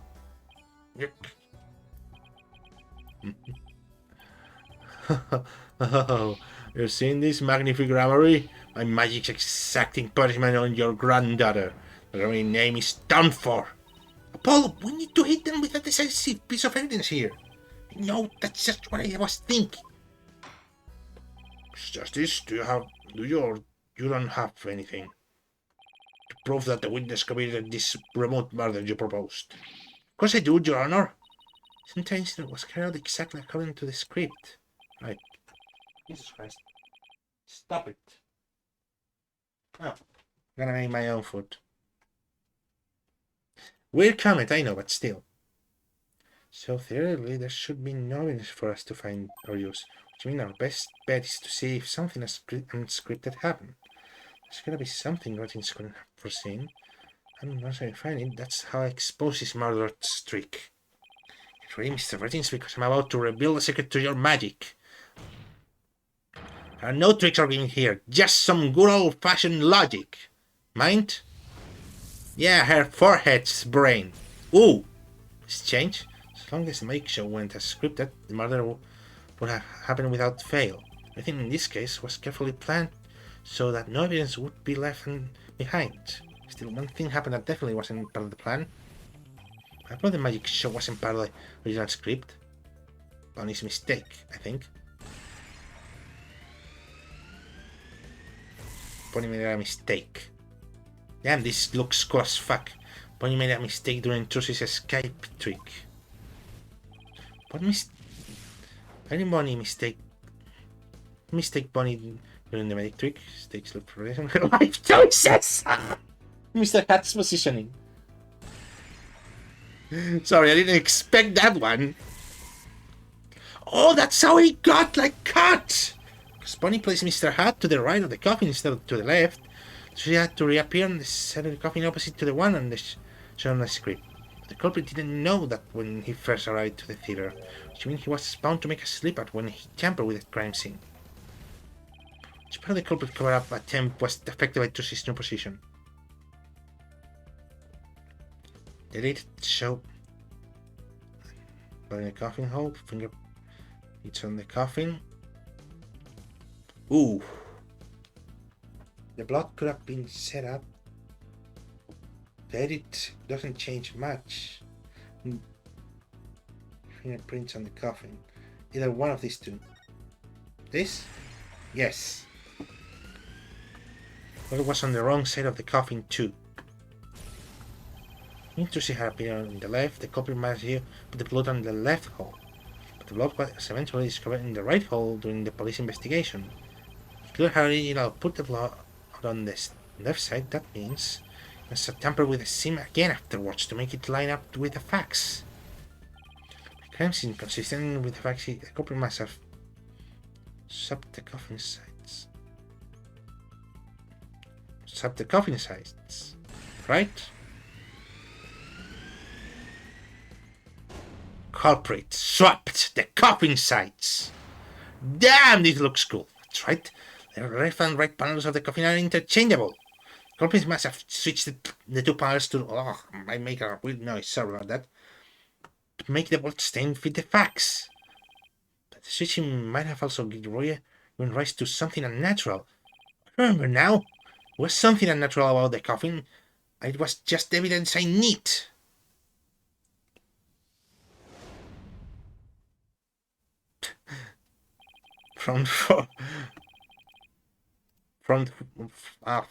Forward-facing Apollo is weird. Sorry, Mr. Ratings, but I have some very conclusive proof of your guilt.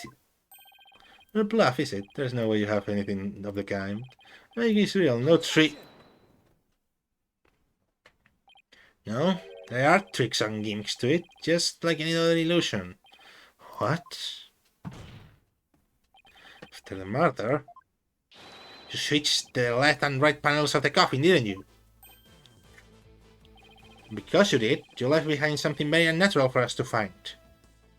It's proof that Roger Ratings tampered with the crime scene after the murder took place. This, right? Fingerprints results. What about the fingerprints is unnatural? Let's take a look at the prints the victim left inside the coffin, shall we? If the victim was facing forwards in the coffin, his prints should have looked like this. However, what we found was they were facing the opposite direction. It's quite unnatural for the prints to be facing this way, wouldn't you agree? It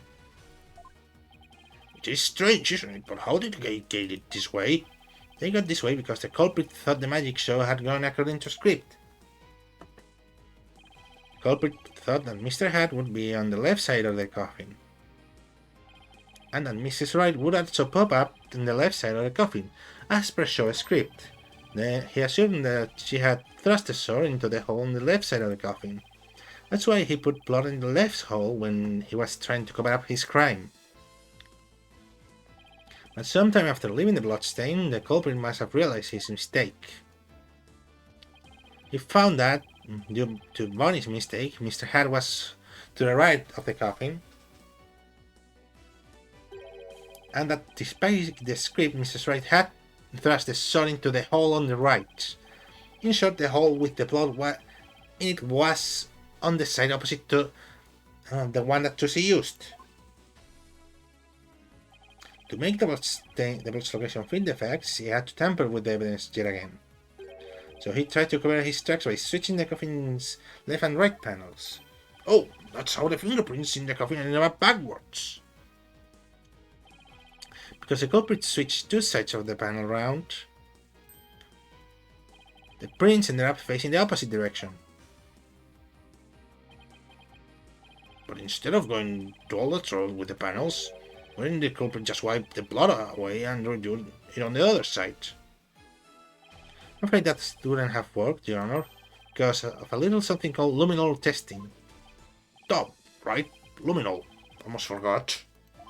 Luminol can detect traces amount of blood even if it has been wiped away, right? That's right, wiping the blood away would have only served as proof of his memory. How about it, Mr. Reddings? I did a pretty good job figuring out your trick, didn't I?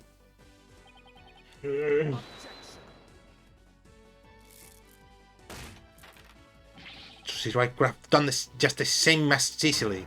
I have no proof that it was the witness who tampered with the evidence, but why would she have? If she had murdered him, then there was no reason for her to move it. Isn't that right, Apollo?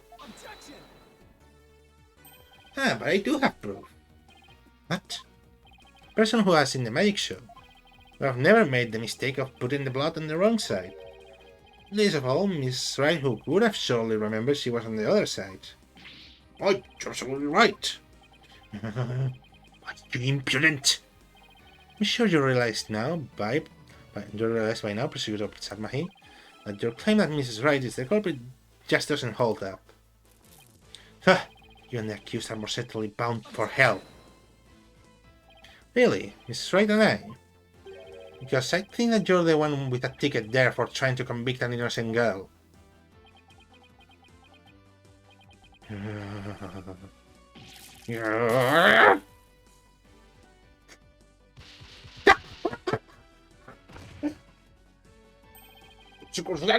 alright?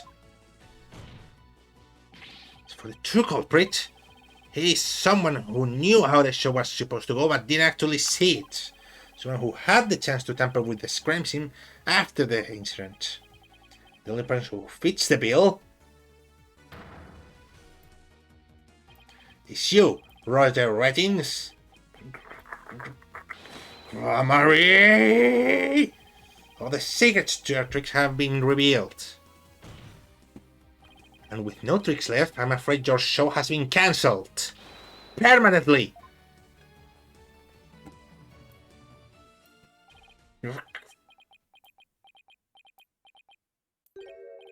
All of my secrets have been revealed, you say?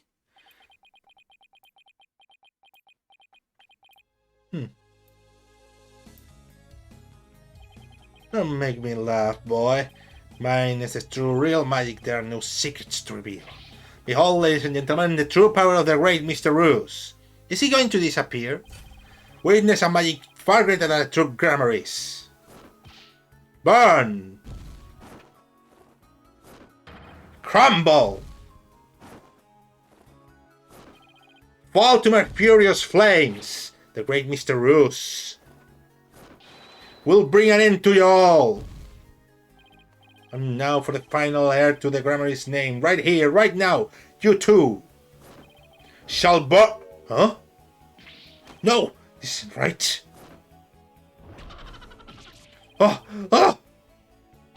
No, I didn't do anything wrong, no! It's not my fault. I'm not the one to blame. I'm the victim here.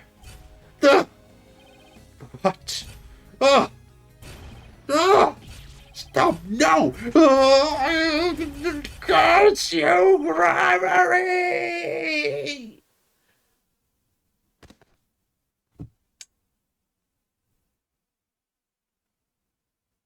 Retired! Those Gramarys. So because of them, and now they wound me. Curse them all to the abyss! Really hate us that much? Does your hatred run that deep? Deep enough to kill an innocent man? You're damn right. You have no idea what humiliation I had to suffer. Your grandfather, my nephew Gramarye, kicked me out after I got hard practicing my magic. He said I was too unskilled, that I would mess up on stage. He threw me out of his troop just because he was worried about his own reputation.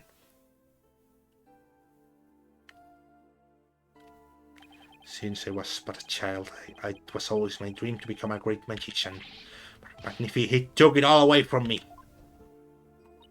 But that's an excuse. That's no reason to do something so evil. Make is supposed to make people happy. You used as a means for murder. That's a big idea. I just used what I had available to me, that's all. Get it now. That attitude towards magic is why my grandfather kicked you out. You don't deserve to call yourself a magician. Don't deserve? You don't know about that. After all, you were completely taken in by my magic, were you not? If not for that lawyer over there and his dog, no, you would be on your way to prison as we speak. You're right, I didn't see through your tricks.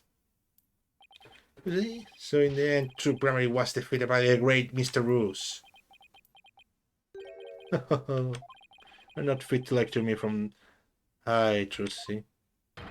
You don't even deserve to call yourself a magician, you naive greenhorn.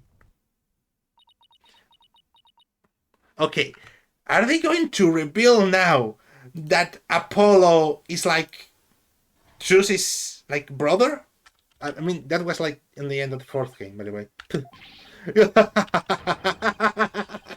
Take that, Gramarye! You lose! If anyone needs to learn to let it go and move on, it's this guy. This god and my prison can both burn in flames of my creation.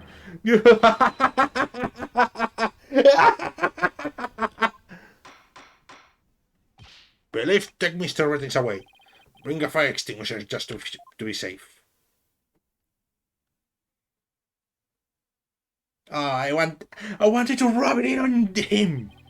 Like, reach the end. As though we've been watching a grand magic show. It was close, but we barely made it through somehow.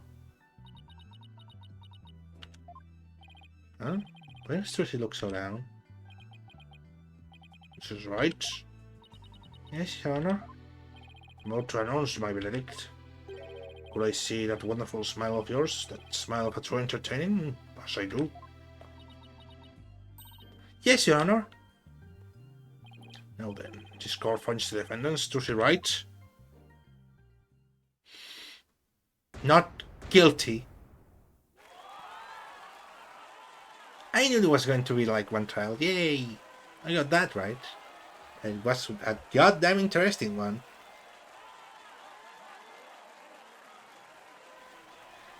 Oh. Court is adjourned. And my voice is adjourned too. Jesus Christ, I'm dying. On this side of the planet. Okay, let's continue. April 28, District Court, defendant lobby number 3. Thank you for everything, Polly. Oh, Trucy, grazie a Dio. Now you can open your show tomorrow, just as planned. Yep, and it's thanks to you too. No, we are lacking a Mr. Roos. Oh, but now that Mr. Roos is gone, we need to find somebody to replace him. Don't look at me like that. I don't like the way she's looking at me. Trucy, I'm sorry about everything. Hey, what are you apologizing for? We're judging suicides. We're victims too. And maybe accomplice to murder. But Betty, we have to take some of the blame for this too, you know. I mean, if we didn't know he was planning to kill Mr. Mystery, did cooperate with him. It's all my fault, isn't it? Neither one of you is to blame. The one in the wrong is the person who used magic to commit murder, Roger Rettings. Ha! And you think I know that? Say what you want, but I don't think for a second that I don't still hate you. Yes, she really does hate me. But Betty, why? You used to be a huge fan of Trucy's. You shut up! Oh, I've always hated her. Really, but if we hadn't seen Trucy's magic show, we never would have tried to become professional magicians ourselves, right? Speak for yourself! But Betty, you still have her autograph from that thing. Just shut up! Was she acting that way this whole time because she secretly loves Trucy? Oh, Trucy, I never knew that being the best could be so tough. Come on, Bonnie, we're leaving.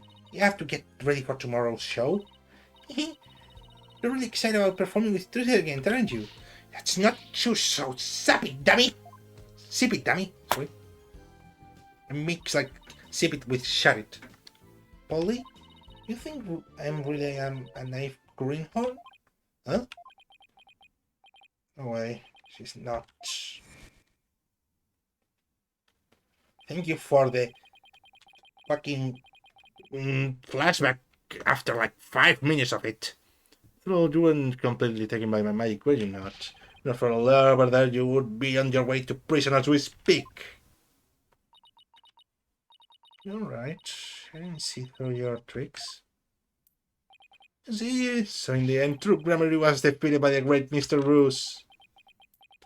Oh, is it like a call because he made like a ruse? Like a rose? I don't know how to spell it. Like a ruse. Sounds similar. We're not fit to lecture me from high, Trucy, right? You don't even deserve to call yourself a magician, you naive greenhorn.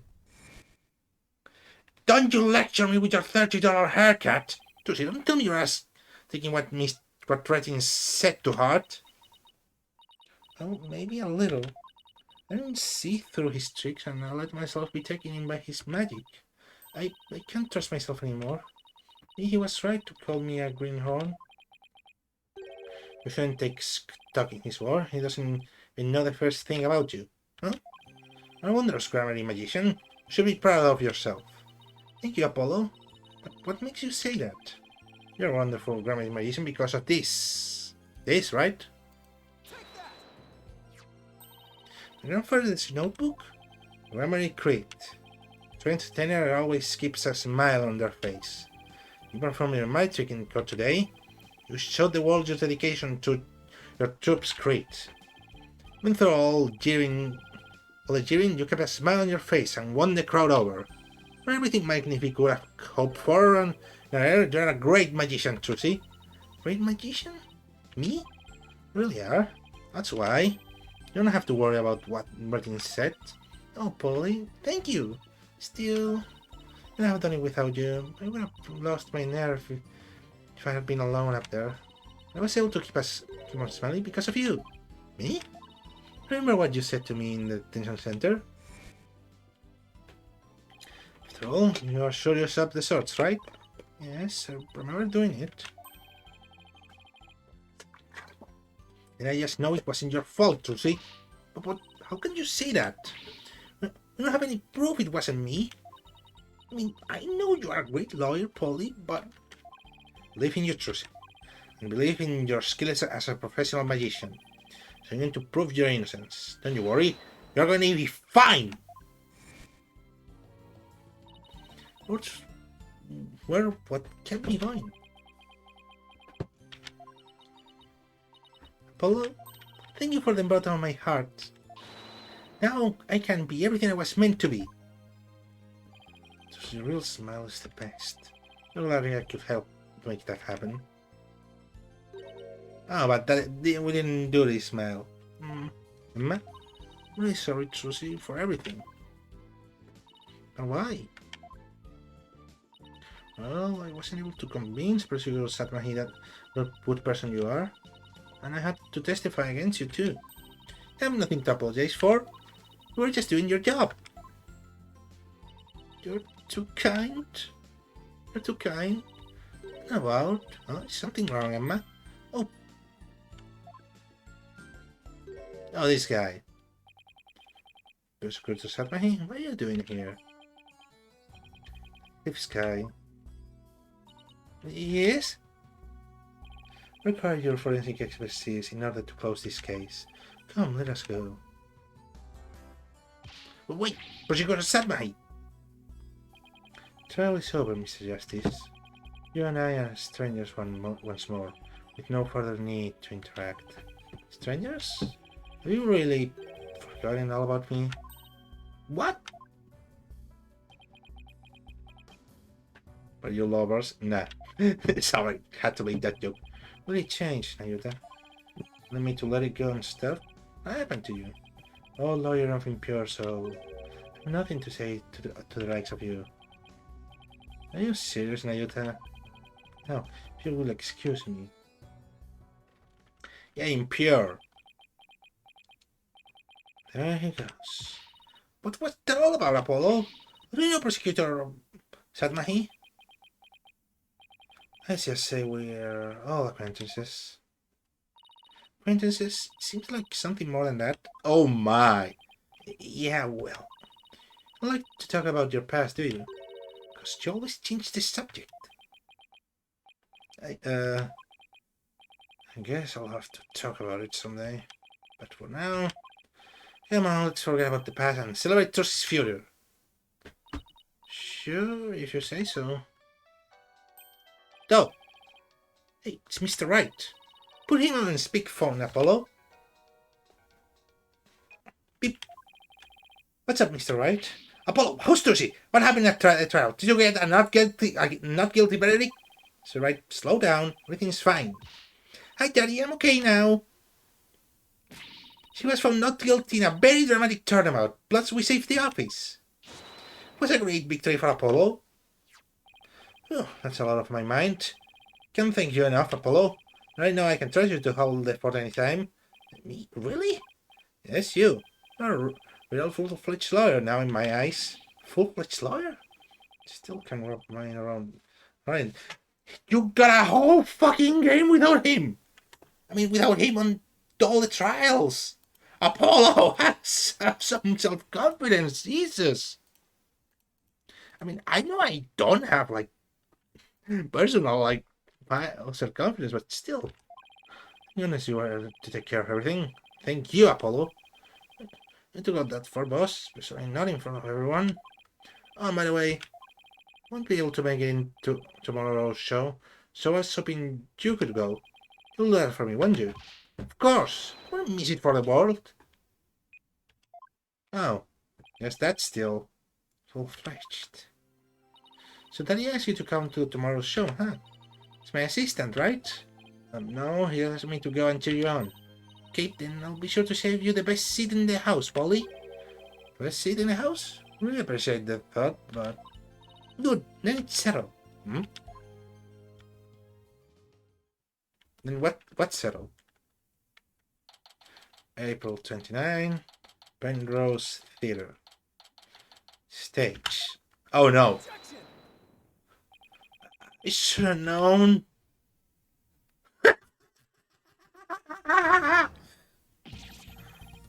That this is what she meant! Magical girl Trucy Wright will not perform her greatest illusion yet. There are no tricks or gimmicks here, ladies. Ladies and gentlemen, this is real magic. What I mean, you're kidding, right? This is a trick or a gimmick, right? I'm too young to die. Now then, Mr. Hat, you know what to do with that sword. No, wait, stop! No!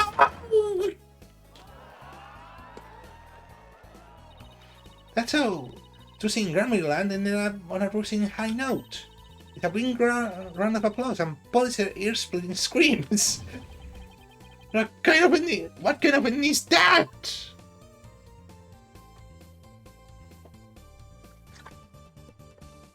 End.